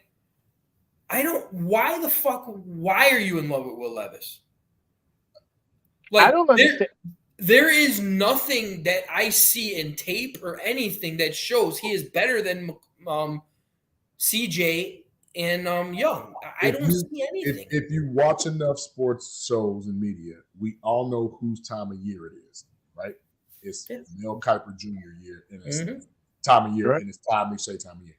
Mel Kiper Jr. has been pumping up Will Levis for about the last 3 weeks. Yeah, he's a dumb shit. He really has. He is his number one, not only his number one QB, is his number one player overall in the draft. Right. And we all know that his numbers don't compare to Hooker, Stroud, or Young's. We know this. What's the kid in Florida? He's good. He's good. He's good. I just don't know if Panthers, maybe Panthers at 9, maybe. See, the Texans, in my opinion, the Texans in the catbird seat. You don't need to move nowhere because you got 2 first-round picks. You know who else in the catbird seat? Seattle. But right now, if you're Seattle, do you really need to trade up or down? Because guess what? Let's not forget Detroit too, which is scary. Geno played very well. Seattle should be happy with where they're at. I would be. It's 2 things Seattle needs right now. They need another cornerback, and they need an interior lineman, and Seattle right back in the mix. Interior, not a tackle? They can't stop a nosebleed in the run game, man. Yeah, you need to work that run game before I thought you were talking offensive. Oh, no. Defensive line. D-line. I still think, look, I think their biggest threat right now is the 49ers. I think Seattle, like, if they went after like a Paris Johnson or a Skoronski type, I wouldn't blame them for that either. I'm not mad at them for going on that either. But my point is they got 2 first-round picks, so they don't really need to move and do anything. To me, the teams that are looking a little scary, I wish we had a graphic we can put up to just show the draft order, but teams like Carolina, like, that's scary because they can literally try to, creep up and make some noise. Are we sold in New Orleans about, hell, is Andy Dalton going to get another run? I don't think so. Should Andy Dalton get another run? I don't know. I think Sam Darnold might get another run with the Panthers. Well, only because, you know what? Maybe only because Frank Reich is now their coach. Right. Maybe, right? But that furthers our point. So this market for all these top quarterbacks is really only 2 teams just looking at a quarterback, 1 through 6. Everybody else is behind. Mm-hmm. And there's no need to give up years and years and years of draft capital unless it's just somebody you have to have. I'm telling you right now, the Texans at 2, they might tell you, I'll trade back. I'm cool with Young, Stroud, or Levis, or Hooker, or Robinson. Like, I'll take either one. We don't know. Think I would actually be fine if I'm the Texans, right? And forgive me if I'm uninformed, but their new head coach, D'Amico Ryans, is he a Hall of Famer? He knocking.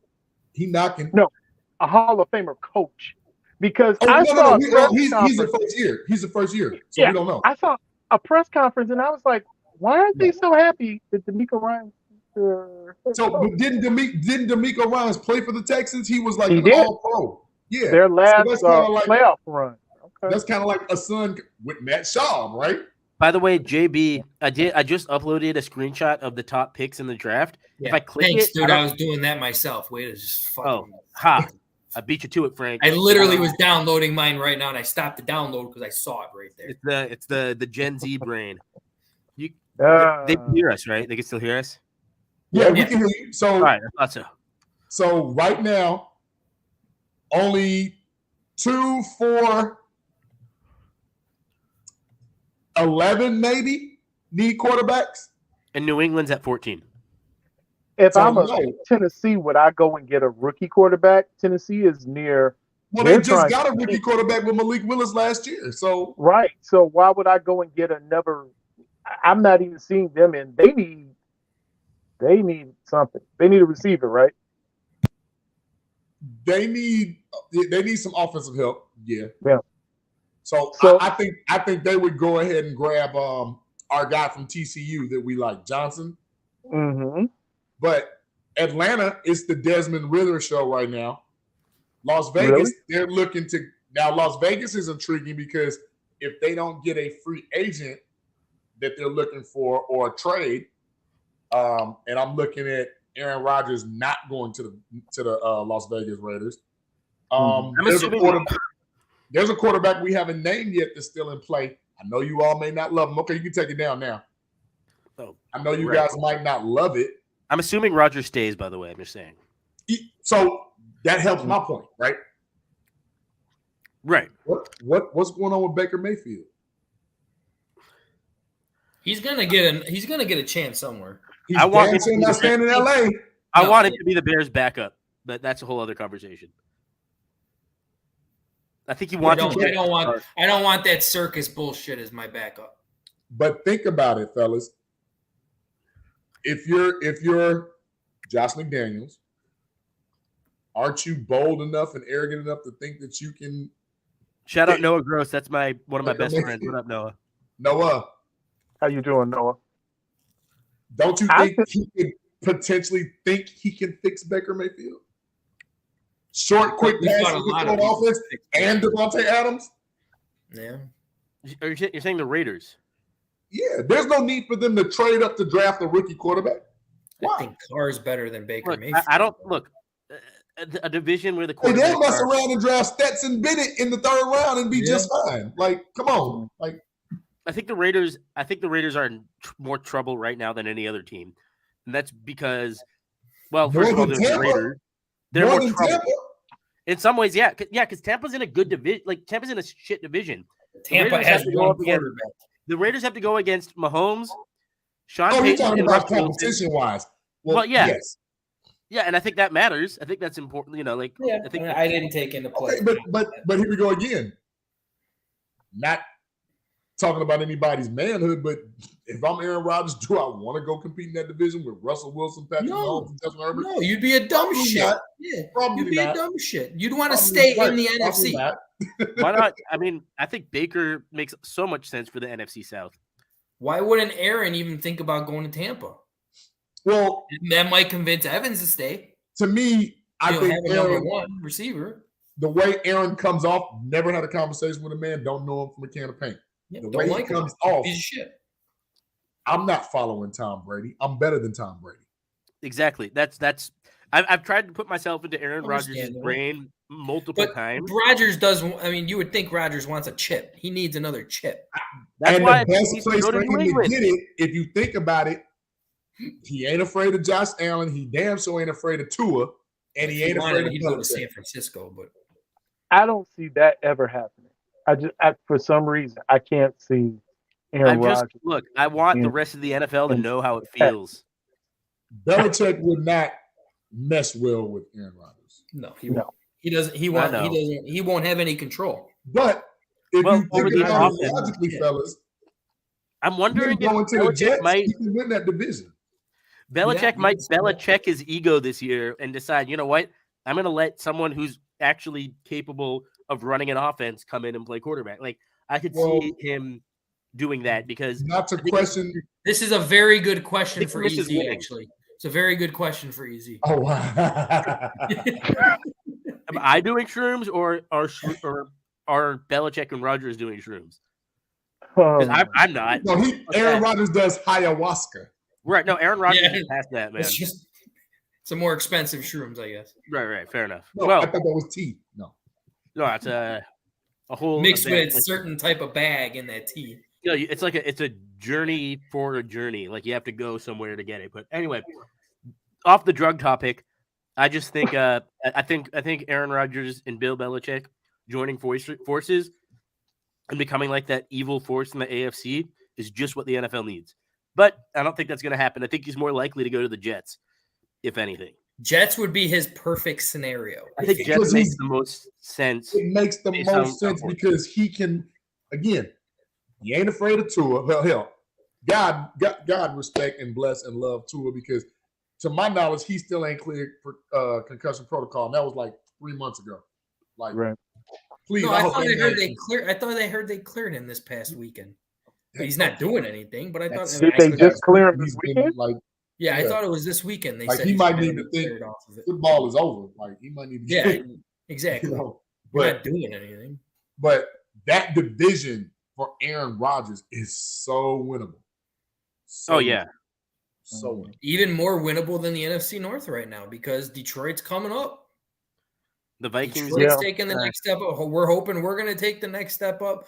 I never have been sold on the Vikings. I think they're going to eventually just. they're drop. going to do what they do, but the thing with the Vikings, if you watch, their new coach doesn't do what Zimmer did. Zimmer was too. Yeah, you're right on that one. Although laced. I can see Rodgers. I can see Rodgers preferring the Raiders too because look, the thing he likes more than winning is attention.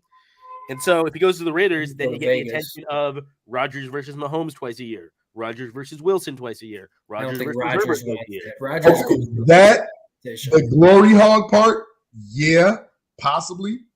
Not with Josh McDaniels as the head coach. Well, he's the worst head coach in football, in my opinion. Absolutely. But that's a whole other conversation. Absolutely.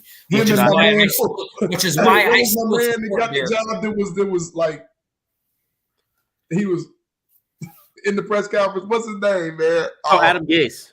Adam Gase, like yeah, he was like it was a whole ordeal. Hey, nothing's worse than that. Josh McDaniels is close, but nothing's worse. Well, wait.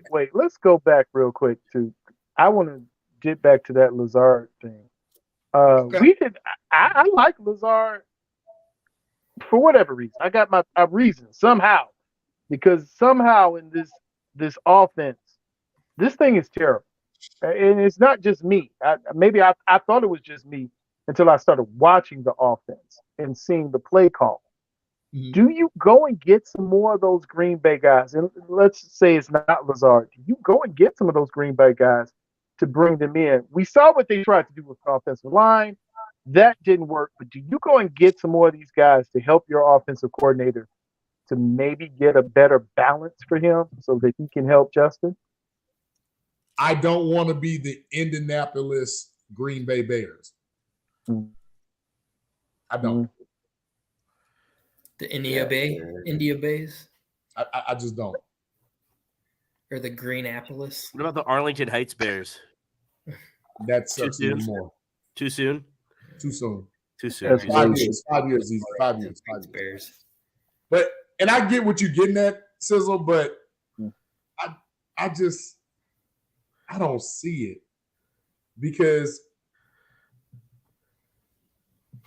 I'm gonna be completely transparent here. What about Green Bay players makes them so attractive if there's no Aaron Rodgers? Great point. I don't see it. And I understand familiarity, comfortability, all that, but I mean, we see it in other sports. Like, I'm okay, LeBron, give me some guys I'm comfortable with, and you're still losing. It's true. Like, we don't really need that. We saw it with Kadeem Muhammad. Give me Eberflus. Give me somebody I'm comfortable with who I think can play. Well, I think Al-Qadim Muhammad's never really been like a productive player anyway. To me, he was a stopgap. But I told what did JB? Yeah, exactly. Thank you, Noah. Thank you. Like, but here we go again. Let's not do what we traditionally always do. Mm-hmm. Like, let's actually attack the elephant in the room for once. Let's actually make the splash play for once. Let's not be the smartest guy in the room and draft fucking Shane McClellan. Excuse me, Mom, I mean my language. And drafting Shane McClellan. Like, let's not do that anymore. Let's do the right thing. Like, but wait, doesn't Shane McClellan have a Super Bowl ring? With the Patriots? It's like a practice squad player. But he wasn't. I think he did play one snap in that Super Bowl. No, Shane McClellan, he's no Roosevelt Colvin who left us and got two with the Patriots. Yeah. Now, come on now. Keith Traylor won one with the Patriots as well. Again, like he ain't the caliber, but let's go ahead and do the right thing. Mm-hmm. Like when we picked up Traylor in Washington, the right thing. When we grabbed Julius Peppers off from Carolina. Like, let's do the right logical thing. No more smartest man in the room crap. Yeah. Like those days. You got Thomas Jones, you draft Cedric Benson, God rest his soul. Why? When Aaron Rodgers is sitting there, DeMarcus Ware is sitting there, like, pissing me off. I think about that every day, not even going to lie. Like, why? I was 8. I think it was 8 at the time, and I wanted the Bears. We got a youngin on this show. He's like 14. Yeah, but he's knowledgeable, and that's what I love about him. He's knowledgeable. I like his knowledge. I appreciate it. And he's in a time machine right now, and we don't even know it. Like, I love that about him. But you guys feel what I'm saying, right? Like, let's not do what the Bears did.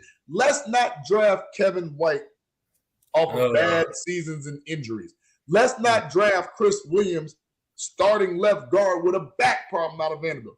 Let's not grab Gabe Karimi with knee and calf issues out of Wisconsin, man.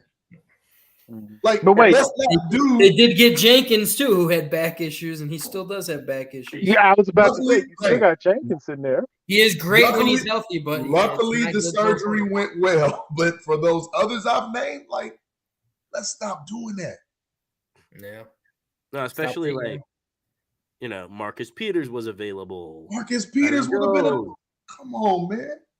Eric Kendricks. Granted, Kendricks went very late, but still, what a great player he's been. It's just like, yeah, I'm with you on that, JB. It's just like you want, like, let's not try to outsmart everyone. I feel like that's what Ryan Pace always did. I mean, I don't know if y'all heard. It's Trubisky. I hate to bring it up again, but they told Patrick Mahomes.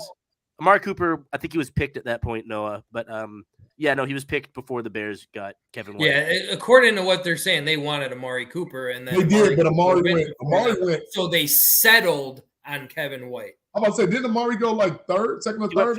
He went fourth, and Kevin White went, sixth? Seventh, yeah. But no, what I'm saying is, yeah, it's just like, it came out today that the Bears wanted to draft Mahomes. They told him they were going to draft him.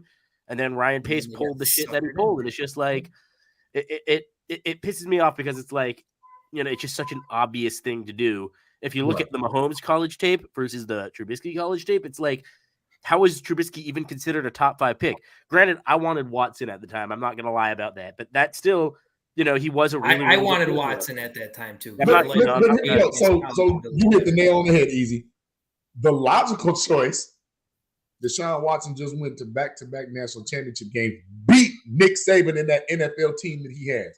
Mhm. You don't even give him a look. Deshaun Watson said the Bears never even brought him in, never even called him. Also, I mean, Mahomes, who's throwing the ball, 600 yard. He's having 600-yard games at Texas Tech, just throwing it all over the fucking field. We're gonna go with the guy who started one full season at a basketball school. Is that really the option? Who's one good win comes against Florida State in just some mediocre conference play that well in that game. Right, and that's a reeling for that wasn't mediocre Florida State that we've been accustomed to. That was when Florida State started on their decline. On the decline, exactly, and that's just the Trubisky pick, obviously. I mean, we could lament about that all day, but that's not the only mistake that Poles made. Like, I still think the Leonard Floyd pick, trading up to get Leonard Floyd, good player. He traded up in a lot of situations. Not worth it. He would have traded the rights of his children to freaking move up a spot. Yeah. It's just I mean, he was very bad. Like, he got some late round picks, to his credit. He got some late round picks right. But, I mean, just drafting Floyd when Tunsil's on the board is just hindsight 2020, but just really frustrating that, he tried to be the smartest guy in the room, and that's what cost him. And I'm just hoping Poles is you know what? Let's just get the best players available. Let's be, be smart, but be smart by not being overly smart, if that makes sense. Yeah. Okay, I got a question really quickly. Does Kevin Warren play any role in this, how this development of this team will shape up and how it will move? Nope. Okay. It's not. Nope. This has to be completely Ryan Poles' show. Mm-hmm. Bringing in a Kevin Warren only gives the Bears credibility on the business side. Okay. Which is important. I mean, it's very important. It's uber important. But I think Kevin Warren, because of what he's done with the Big Ten, who also has NFL experience, he is supposed to turn Arlington into what Vegas is or what SoFi is. That's his bucket of work. Okay. And he's got to solely focus on that. I agree with that to an extent, Noah. I still think, I'm not going to get mad at the Browns for drafting Myles Garrett. But the Niners, sure. The Niners should get more shit than that for that. I'm with you there. Who did we say they grabbed? Solomon Thomas. Solomon Thomas. Stanford. Mm-hmm. Right. Is he out in the league anymore? Well, I was going to ask, is he still in the league? He is. I think he's with the Jets. Okay. Oh, Solid. So he followed Robert Saleh. That makes sense. Solid. Yes, that makes all. And he's probably about to be out of his mind next year. So yeah, right. He's with the Jets. Okay. Yeah, that's cool. But again, so I think Noah just came up with a comment. So Noah, of those teams, right? You said 9 other teams passed on Patrick Mahomes. Of those 9 teams, how many actually needed a quarterback? We damn sure did. Well, I mean, I think Jacksonville at the time probably did. Tennessee, I'm sure they'd rather have Mahomes than Tannehill. The Jets, no, because remember, I can't say that about Tennessee because not too long ago, Tannehill went to the AFC Championship game, and I think they were 13-3 or 12-4, something like that. Right, but I think that was after 2017, and I think that was 2019. Yeah, but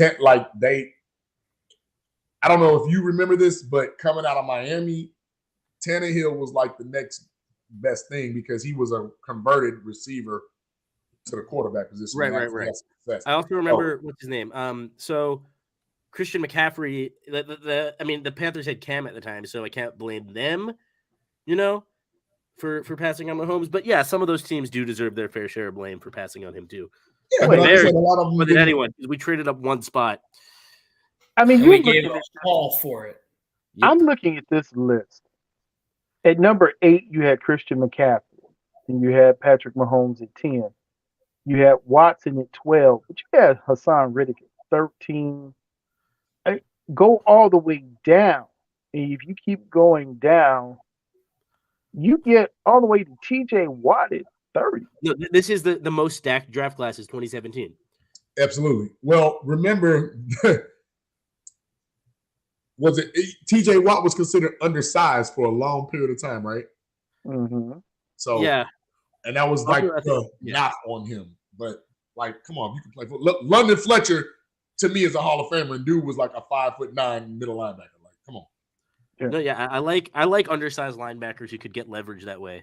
Yeah, so like the whole size thing for that position, I wasn't necessarily concerned about. But what you just said, Sizzle, look at the players that went before, and remember, I want to say memory serves. Kansas City jumped like from 20-something to 10. Mm-hmm. They moved up. And they just went to the second round with Alex Smith, if I'm not mistaken. You are correct. So they traded with Buffalo. There you go. So and Buffalo's happy with where they're at. Absolutely. But that tells you what an Andy Reid, a guru, was like, oh, wait, that kid's still on the board? Oh, I got to have him. But really, the dumb thing is that they told Mahomes they were going to take him.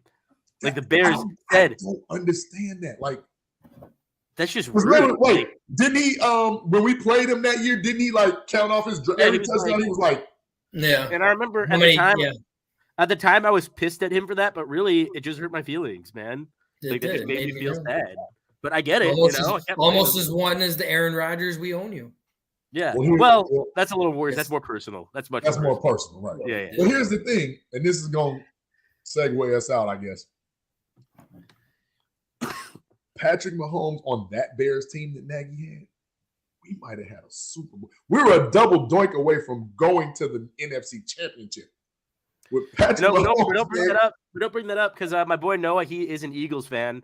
So that's we do got foul mouth on the chat too. Let's not forget. But I'm just saying, like, no, I get you. Does Patrick Mahomes get us a Super Bowl? Like, I mean, but then you also look at the other way. Does Patrick Mahomes become who he is? Nagy being under Reid, I don't know. Yeah, they were with each other, for 1 year. It could have been possible. I don't know. I don't think. Look, I think I don't know. Like it's all speculation. But if the Bears had Patrick Mahomes now, I mean, I don't think he'd be a top 10 quarterback of all time yet, like he is now. But I do think he'd be a top 5 in the league for sure, probably top 3 at this point.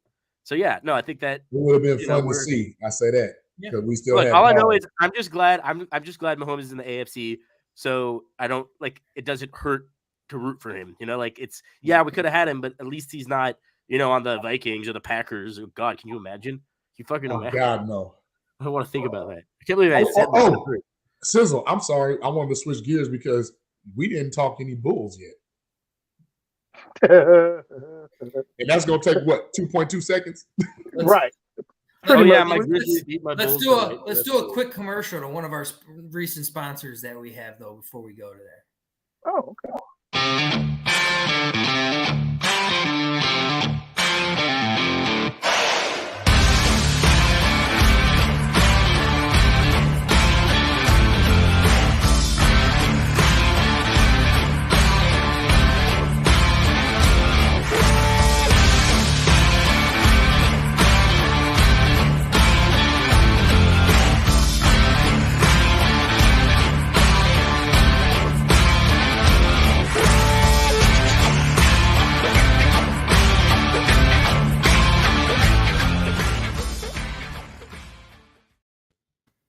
Got some good shit on there. Shout out to In the Zone. Absolutely. Apparel, man. That stuff looks slick, right?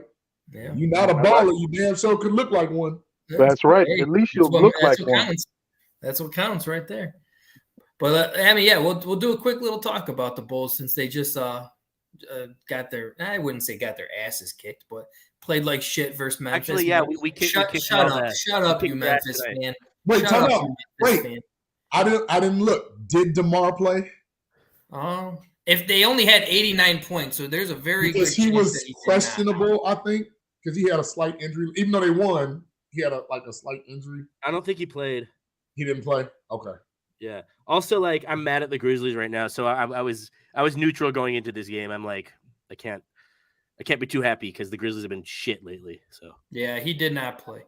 You got P-Dub dropped the ball, had a bad game, and we need him to be consistent. He's been doing better, but Vooch had 28, Levine had 24, and that was pretty much it. They had nothing, from the bench. Their bench got destroyed.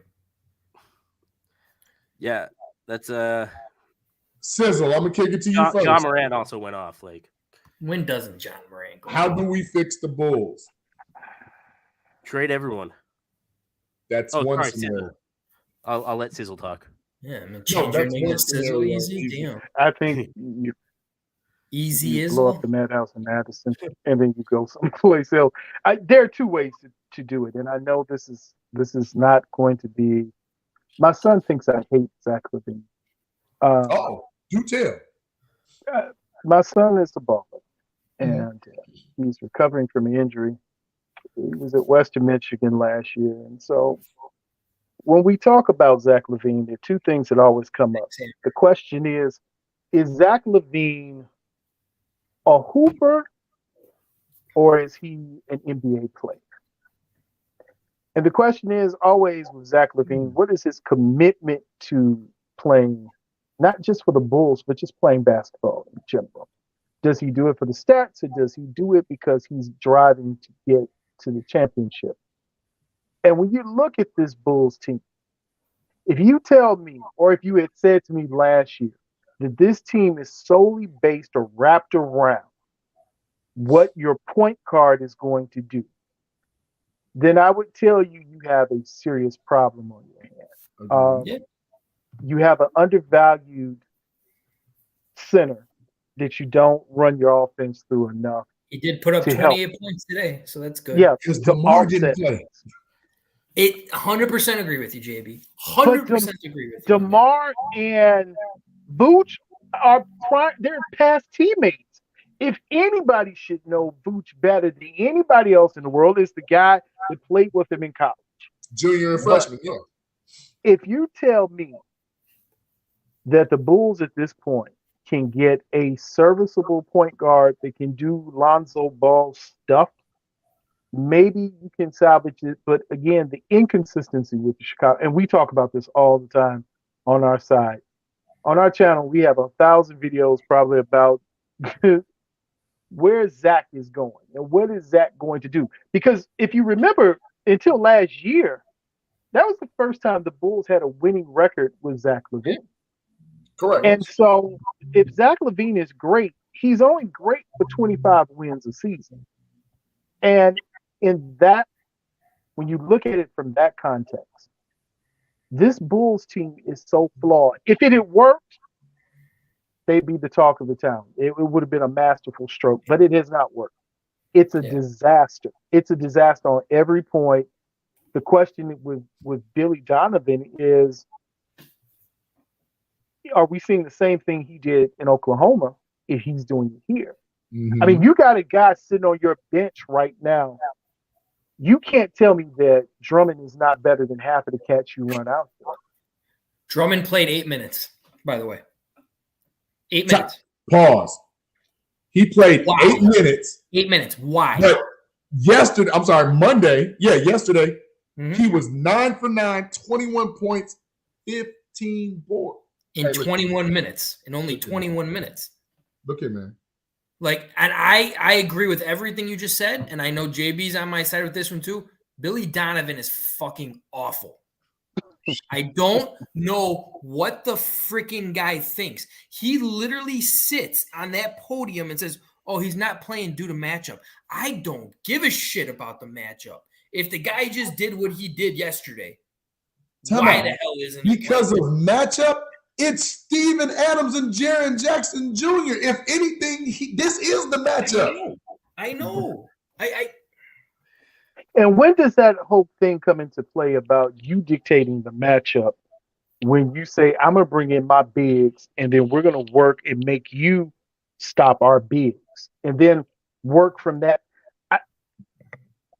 I'm not, and please, fans, don't think that I am an IO basher or any of these young kids. Actually, I'm not.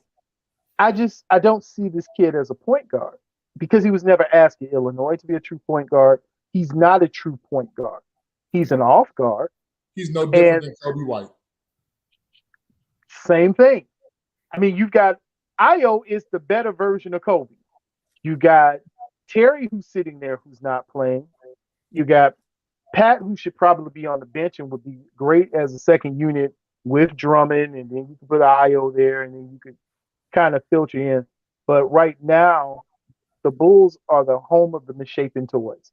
It's a lot of little junk pieces, but none of this mess fits together well. And at some point, sorry, continue what you're saying. I want to add to that when you're done, but continue. yeah, you've got to make a move, not to make a move. You've got to make a move to do a better fit. So if you're going to keep Vooch, then one of Zach or DeMar has to go. But I'm going to say this. Who have you had better success with? When it's the past 2 years now, have you had better success with a running gun Zach, or have you had success with the king of the mid-range, DeMar? And I would say that if you have a DeMar and Vooch, yeah, it's a 50-50, but you can't have two 50-50s. You can't have two 50-50s, right? You got to have 50 giving you 100. Right. They're not the stats, but the win losses lean to DeMar and Vooch. The wins and Vooch losses plays better when DeMar does not play. It does. That is a clear fact. Or if Vooch is having a damn good game, even when DeMar is playing, it's because DeMar isn't nearly getting as much shots because they are running it through Vooch. Like, with no Lonzo, which you're not going to have, it's not going to happen. He's not coming back this year. That offense should be run through Vooch. Throw it to him in the post, open looks at the three-point line, but it works for a whole he'll have a great first quarter. It'll work, and then they won't do it again for the rest of the game. I'm not pretending to be some like basketball X's and O wizard, but it just seems like with Billy Donovan, there's a lot of square pegs and round holes. And that's just not the way, like that works in baseball sometimes, but it's just not the right basketball solution. Yeah. That's why I still think it's let's not outsmart ourselves here. Trade everyone. This team isn't going to win. Like, it's not going to challenge the best teams in the East. We're not beating the Sixers. We're not beating the Celtics. We're not beating the Bucks. Like, it's not optimal. I knew that before the season started that they were. I got a couple questions for you guys. Well, I want to answer one question in the chat really quick. Noah sent this out. I don't feel Vooch is our third best option. He's just being set up by Donovan to be our third best option. Has by default become the third option. Vooch should probably, to me, with this lineup, be your number one option. Vooch is the number one option. Yes, and but they don't use him that way. It's not even they don't use him. It is that you have a team of they have poor basketball IQ, and it's poorly directed, managed, taught, trained. Everybody wants to be the hero baller, but the real baller is the man in the middle. If you get a guy that's as talented as Vooch, just think about 10 years ago in that climate of the NBA, if you could get a Vooch 10 years ago, oh my God, man, he would be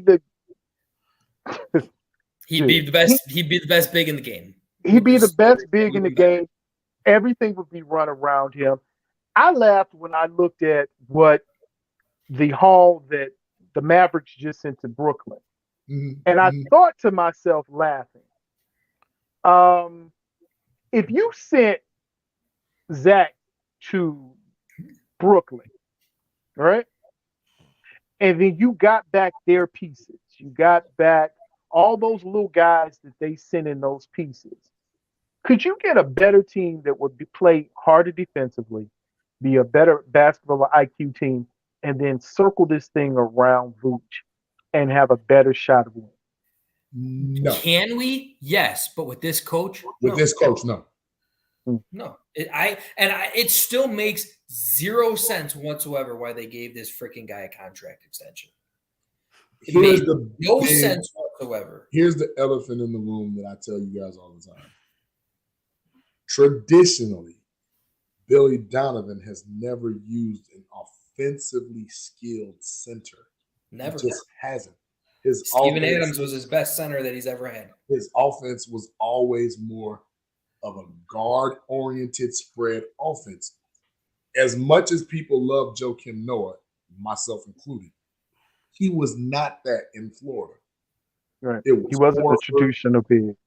It was a guy by the name of Corey Brewer, who Like people a- don't he was even like a remember Dennis anymore. type. Like, Mm. you know what I'm saying?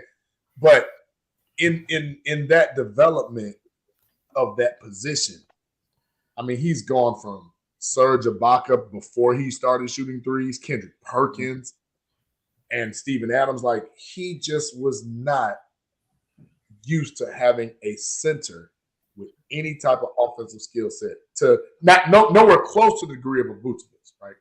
Well, can I say this? Go ahead. Just as, and I didn't want to lose this track. When you look at Billy Donovan, you see a really good college coach where you can get away with spread offensive. You can get away with playing off guard, ISO ball. He reminds Can't do that me in the NBA. of MAC coaches. He reminds me of NBC coaches. He reminds me of coaches that are in the Horizon League. It's that kind of, we can win with 4 guards and maybe 3 forwards. You see he keeps defaulting back to it when you're taking out your centers and you're putting in not power forwards. You're putting in small forwards. Javonte Green. Come on. Right. At this point, something's got to change it. And I don't, maybe the ownership as far as the young man to the old man has changed, but the Bulls have had a problem with accountability for many years. And right now, you don't have a culture of accountability. You got Zach, who is behind the scenes. And these are from people I've talked to, insiders who said he's angling behind the scenes. You've got Booch, who's not happy. DeMar is biding time. And I honestly, and it's not breaking news, I don't think Lonzo is coming back to the Bulls. I don't think in any way, shape, form, or fashion Lonzo's will play again for the Bulls.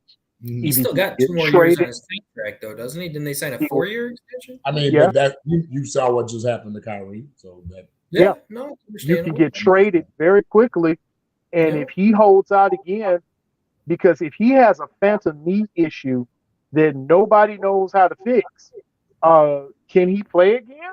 I mean, I saw him on that treadmill, and that was the worst run I had ever seen. I was like, oh my God, he's running like me. And I said, there's a problem here. You have no assets. You have no discernible talent. And let me ask you, if you ran out Io, Kobe, Terry, P. Will, and they don't even have a young big, how many games they do, but he's still in the G League, which makes no sense. I'd rather have him up here, but you running for Victor. Guy. You playing for Victor at that point. I mean, to me, that makes more sense than anything else. Because at this point, after Wembanyama, then you don't know what you. Then the player du jour is a guard.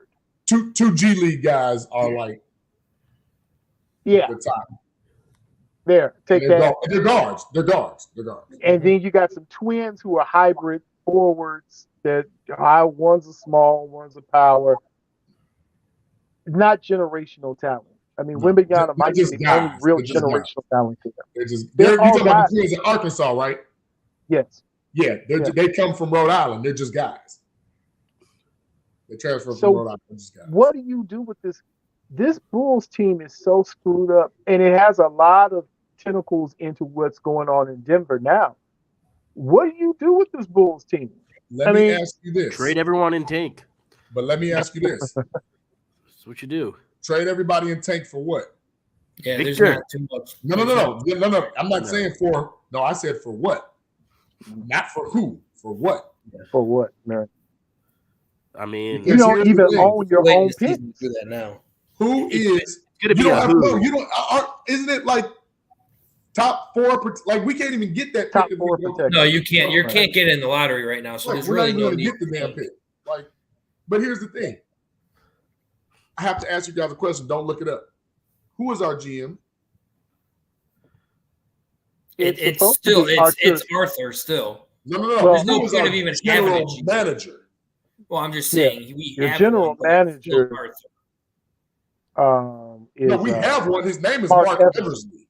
Yeah, Mark Eversley But is you know the why you general. don't know Mark Eversley? Because Arturas Kasavarinovich, I'm sorry, I don't know how to say his name, I just call him Arthur. AK, is the one making all the decisions like he did in Denver, but not getting the credit because everybody says, oh, look what he did in Denver. He was not the architect. He was a piece. Right. When he got the full show, you see what he's done. Billy Donovan won. You hit the nail on the head, Sizzle. Good mid-major to top major D1 coach. He's not a leader of men. Nope, he's not. 2, he is not he's a front runner coach. How many times have we seen the Bulls be up 20, 30 points and lose? He doesn't make in-game adjustments worth a damn. He doesn't. He actually makes adjustments that make them worse. 3. That's his adjustments. Everybody said since the Boots trade and everything, get a point guard, get a point guard, get a point guard. You don't get Tyrese Halliburton. You pick Patrick Williams and put him at the power forward position. But yet you say he's Kawhi Leonard-esque. Kawhi Leonard don't see no parts of the power forward. Yeah, and let's not forget this. Let's not forget this offseason. You need either a dominant three-point shooter or a big. You draft Dalen Terry, another small forward. Who was supposed to be playing point guard. Yeah. Here's the crazy part. He wasn't the best one at the pick. Mathurin has shown you that he's a better player. Mathurin, you talking about from the Pacers, on the Pacers. Dalen Terry's a damn good dancer, though. Yeah, Mathurin is the one who should have got. Facial expressions that he shows on that bench. But then, hold on, dig a little deeper. After we go to free agency, did you all realize the Bulls had 6 point guards on their roster? Yes. Yep. And they did not draft, and they did not sign anybody. Their best three-point shooter that they signed was Dragic, who was a 31% three-point shooter at that time. Who the last couple of years, I want to say, is in the 20s. He had bad 2 years, yes. Yeah, he had a bad 2 years where he was like mid-20s to low 20s. But so again, if this doesn't prove, and I know Jerry Reinsdorf doesn't give a damn about the Bulls because he wants everything. He said he'd give up all 6 Bulls championships for a White Sox champion. Yeah. So you know he don't give a damn. He's just throwing money and letting people do what they want to do. This is Garpax all over again, fellas. It's even worse. It's even worse because we have expectations. Like Garpax, like they were, if y'all remember, they were real recluse. They were real, like you never knew what was going to happen, and it was just like, oh wait, that happened. Like AK and them, like they tweet, they talk, and I'm looking like the Lonzo Ball deal, which should have been our coming out party, right? Because that was giving us, you know, in the age of big threes and whatever, that technically would have given us 4 All-Stars. That would have given us a big 4 type B, right? A lot of that started, and I'll go back to his father, and nobody can say nothing about his dad because no matter what, he's had 3 sons make NBA rosters. True. So leave that man alone, right? He had told him from jump, Lonzo need to go to New York. Maybe part of that is now he sees that the injury and how he's like literally not rehabilitating personally. Maybe he's thinking like, well, damn, let me pump my brakes and ride this thing out and get on out of here. Because the way that they're treating him, doesn't that look real Derrick Rose-ish? If y'all remember, doesn't that kind of get that take on that field? Yeah. And he's like, oh no, until this is right, I'm not playing. Luau Dangish. I mean, you can go down. Spinal tap. Like, it's, what are you doing? You can go down the line of how I thought that the younger Reinsdorf had maybe a better handle. I thought he was going to be more involved, more immersed. But he's not thoroughly immersed. The team is not. Karnisovas has done what, you know, the same thing that you blame John Paxson for. Made questionable moves, gave away draft capital, and now You don't have athletic players. Nope. You're not even in the position of a Pacers team where you look at them and think in like 2 years, those boys are going to be rough. You know, you look around the landscape, even if you don't get there, you're not in the Boston realm. You're not in the Milwaukee realm. And you're not even as good right now as Toronto. Toronto has the number 4 pick you should have gotten in Scotty Barnes when you decided you were going to waste a pick on an undersized power forward, hybrid small forward, Pat Will, when you had all kinds of other issues going on. So if you ask me where should Zach LaVine go and how can the Bulls be salvaged? They can't. There are only 2 ways you can salvage the Bulls. That would be with new ownership or better management. Those are the only 2 ways at this point I see that the same thing we said about the Bears. And until going into this year, we all thought this is another Bears season. It's going to be crap. Whatever they do is whatever. This is the first time Bears fans have had a glimmer of hope, probably since 2018. And then you saw how that collapsed. Since the Lovey era, then that collapsed. The Bulls are horrific. Horrific. You've got Zach LaVine, who's maybe your 3rd or 4th best option. You've got DeMar, who is a hunter. He just hunts his own shots. And you got Boots. He's a mercenary, is what he is. Yeah, he's a merc. He is a merc, and that's what he should have gone to LA, and he could have merked and done all of his LA work there. You got a big mess right now with the Bulls. You got a lot of good college players who, if you put them if you put them at Georgetown, you put them someplace St. John, this would be a really good team. But as far as an NBA team, you just saw it. They're not consistent. The Grizzlies have lost, 9 of 11? Yes. Coming in, yes. Can confirm. And you only scored 89 points in this game, Bulls. They only got, I think last time I checked, it was 13 points off their bench. That's it? Points. That's pitiful. Come on. Absolutely horrendous. You got a center. Vucevic had a 30-point game. LaVine had a high 20 game. So they did what they had to do. But your bench can't give you 13 freaking points. But how many of those points came in garbage time? Yeah, I don't know. That's like when LeBron gets 91% of his points on the Lakers in garbage time. Like that doesn't mean anything. Yeah. I mean, I don't think there was really too much in the way of garbage time. What was the final score? It was 104 to 89. I guess that's not a blowout or anything, but it's a blowout. Technically, anything over 10 points can be considered a blowout. It's a blowout in this NBA when you know that you have to get to 100 to even give yourself a chance. Absolutely. Yeah. There are no more 75, 82 games, 79, 84 games.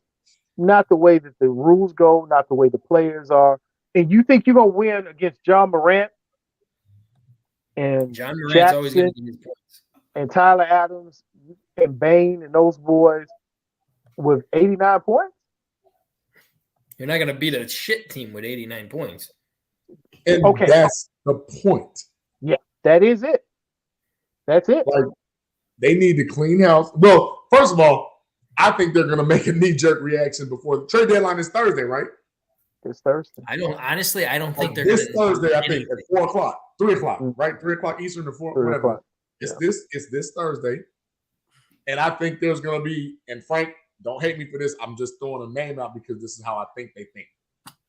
Watch it be some type of dumbass trade where they trade Alex Caruso or somebody like that for like a shooter or a second-round pick next. It'll be some crazy stuff like that. Yeah. People have called about Alex Caruso, but the Bulls said, if you're going to give me 2 first-round picks, I'll trade you Alex Caruso. Nobody's going to trade you 2 first-round picks for Alex Caruso. Not, but at the same time, that's just the dumb trade that they will do because any other trade right now to save face is one thing. To make an impact is another. They'll do a trade just to say they did something. Yeah.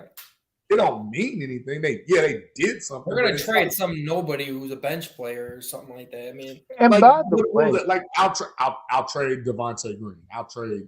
Oh well, no, I can't. I'm about to say Tony Bradley. Hell, they already got rid of Tony Bradley. He's on the Lakers. But like, did they? Oh, I didn't even know that. but I'm saying that like that's the type of stuff that they'll do. Yeah.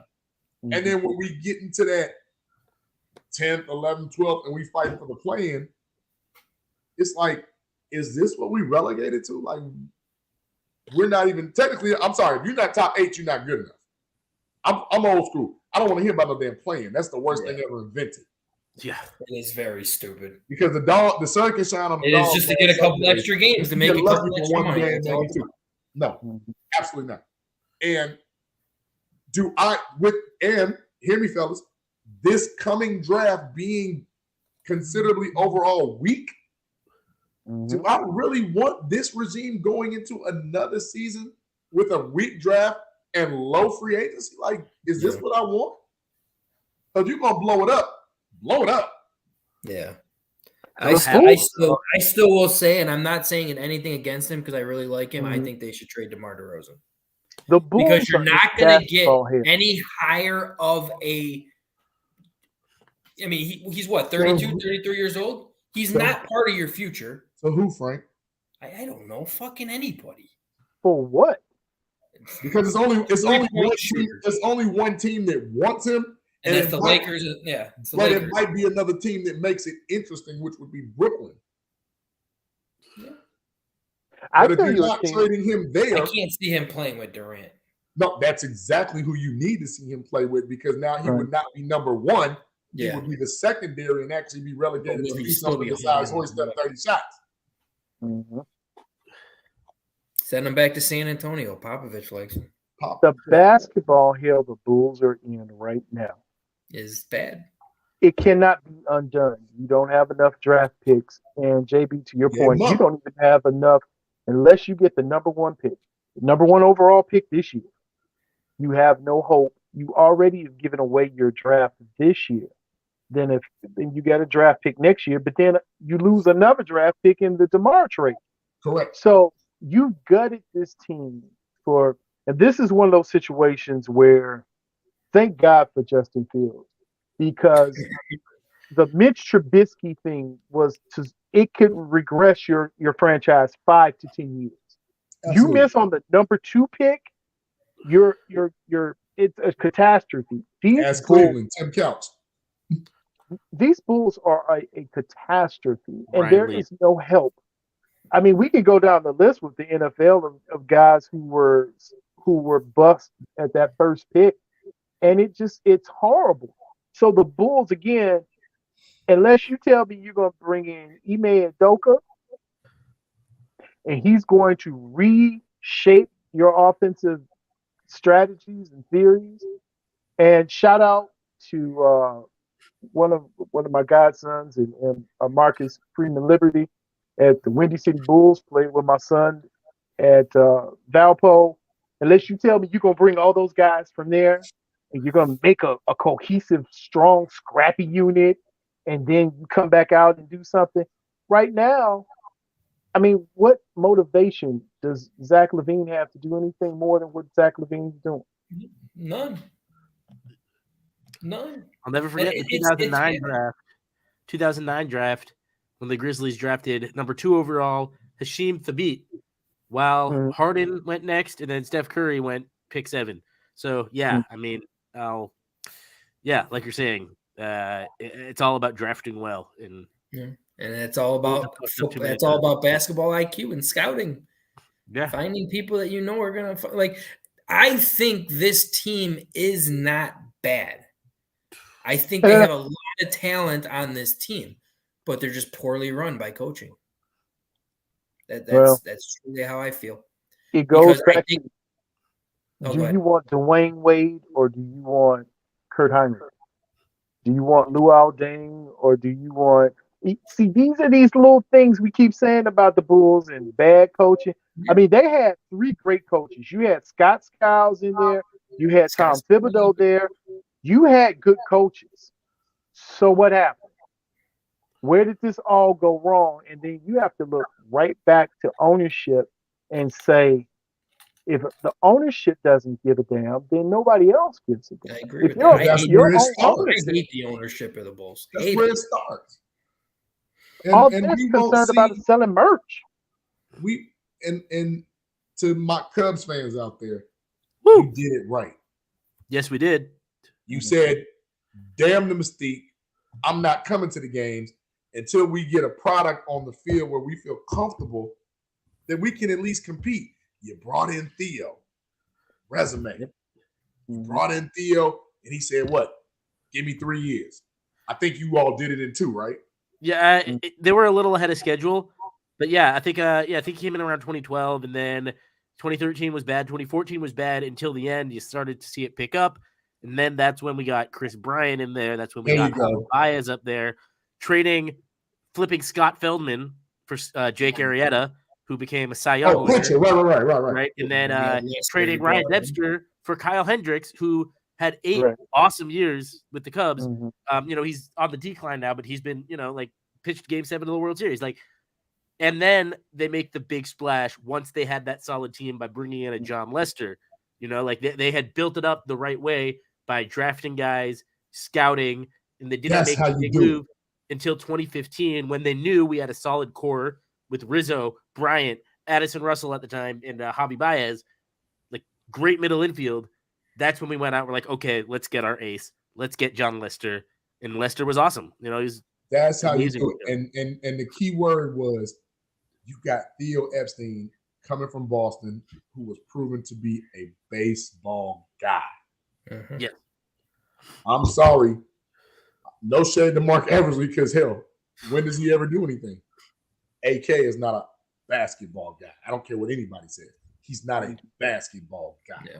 He's a smartest guy in the room guy.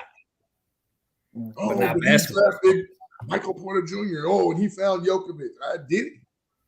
Or was he just on the team? That's like saying Ryan Poles found Patrick Mahomes.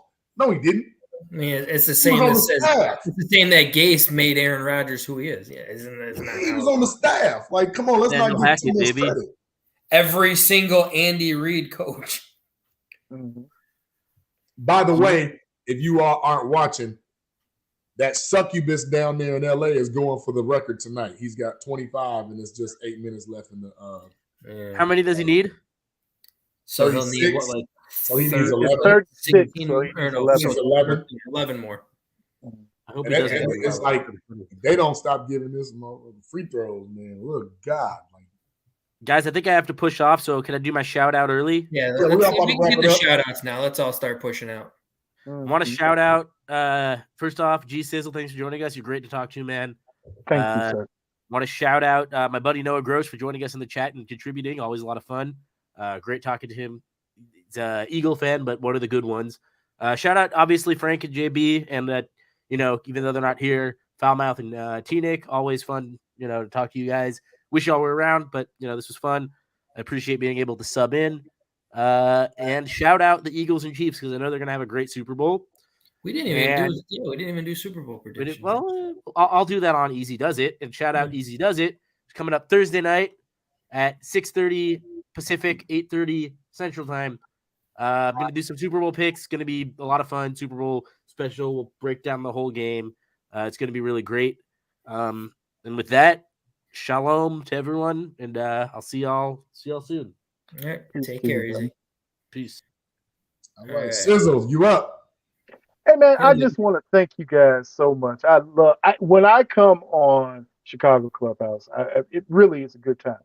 You guys are great, and Frank, JB, meeting Easy just makes everything work, man. It was an amazing time, and we had a really good conversation. So I'm going to give shout outs on our side, and that is if you have not subscribed, find the Sizzle, you can find us at hashtag Iron Skillet 219. This weekend coming up, we got our Super Bowl show. We are on the radio, and that is WGBE 88.7 FM.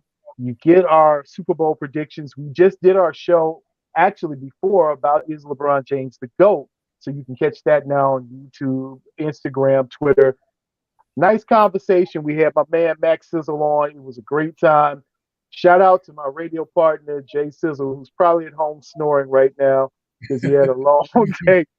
But man, listen, we got to do this again and do it soon, man. I love coming on. This is one of the best shows. I honestly, I follow you guys and I love the show and I love the energy that you give. So hopefully I was able to bring some of that energy and give some energy. Fit in perfectly. Yeah, fit in perfectly. Absolutely. Thank you. Shout out to you because you fell right in like you was one of the game.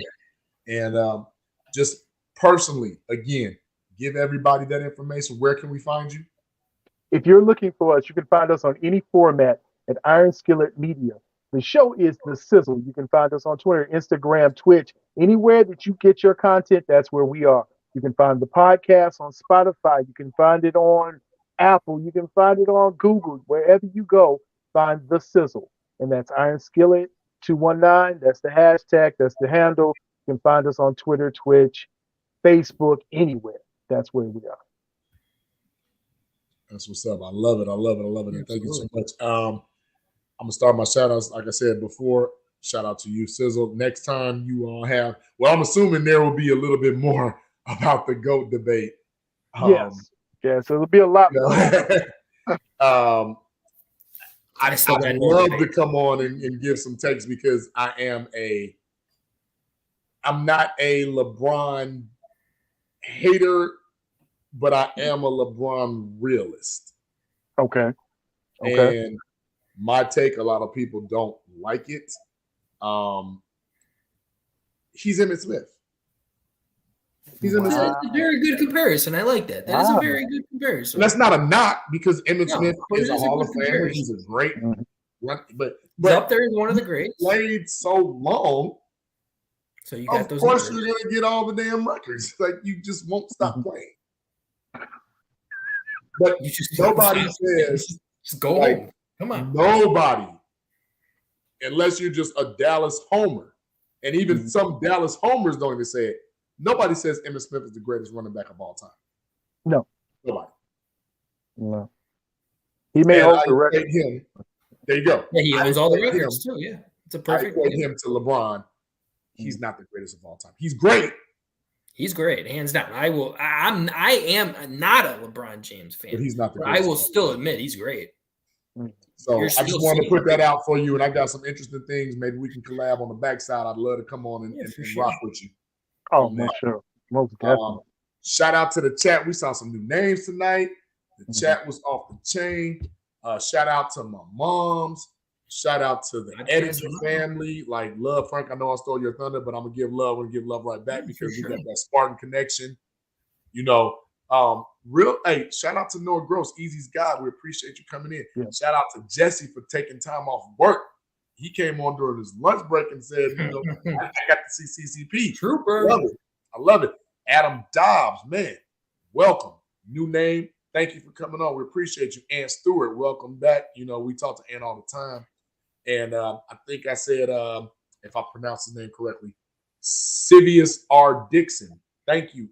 We appreciate the love. We appreciate you coming on. JT Never Folds. Thank you. That's a new one. Chris Edgerson, go to hell, whoever you are. I'm just Don Berg, go to hell. That's Chris. I'm just playing. I had to get it. He's probably talking smack about this. Right. One of my students, shout out to Rich for tuning in, man. We love and appreciate you and the support, man. One of my students at UCW, we love and appreciate the shout out to my brother from another, my man Bullets, Cali Love. You know what I'm saying? Love to have Bullets on. He's a regular. Ryan Burbridge is a new name. Thank you for showing up and coming on. We appreciate the love. And have I forgotten anybody else? I don't think so. But if I have, love, honor, and respect, and we appreciate. We do this for you. We appreciate you taking the time. Absolutely. To tune into the Chicago Clubhouse podcast on the CCN. Don't forget to like and subscribe. Tell a friend who might tell a friend who might tell a friend who might tell a friend. Share it. Yeah, share it. Shout out to SB. Frank, it's on you. All right. I mean, you laid out everybody in the chat, so I don't got to go through the chat really at all. To our sponsors, hey, Moore's Beer. We were hoping they were going to make a little surprise visit on here, but unfortunately they weren't able to make it. To all of our sponsors, though, Under Armour, Huey, In the Zone. Check out that clothing line. I mean, they even made a Chicago Clubhouse podcast one for us. And we usually drop the link every once in a while on our Facebook page, so make sure you check that out. Sizzle, hey, loved having you on, man. Love the insight, both Bears and Bulls, fucking Bulls. But other than that, one other, I'm going to give a shout out because I have trust in polls to make this decision. Prediction. Yes, prediction.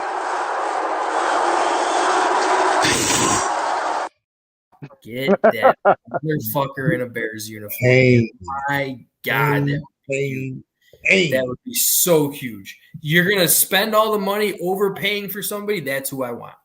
Mhm. Other than that, hey, I got nothing else. Hey, always got to give the shout out. JB's mom, the Clubhouse podcast mom, never misses an episode on start to finish. Edinger family, who is still somewhat new to our podcast, but they have not missed an episode since.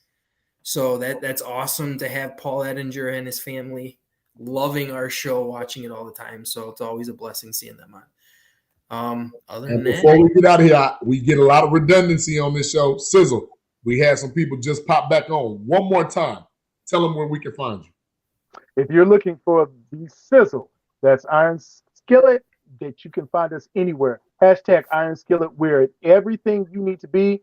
Just look us up. Hashtag Iron Skillet 219. That's Iron Skillet 219. You can find us wherever you find not only your podcast, but wherever you content search and get you're on your platform and you want to come to our platform, there we are. Iron Skillet Sports. All right. Thank you so much. We appreciate the love. Yes, sir. And close it out with our normal here. You got to decide whether you're a wolf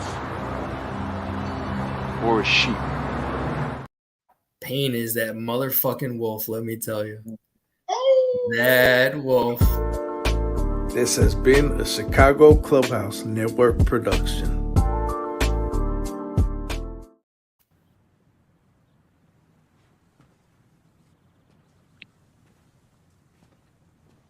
You're still here.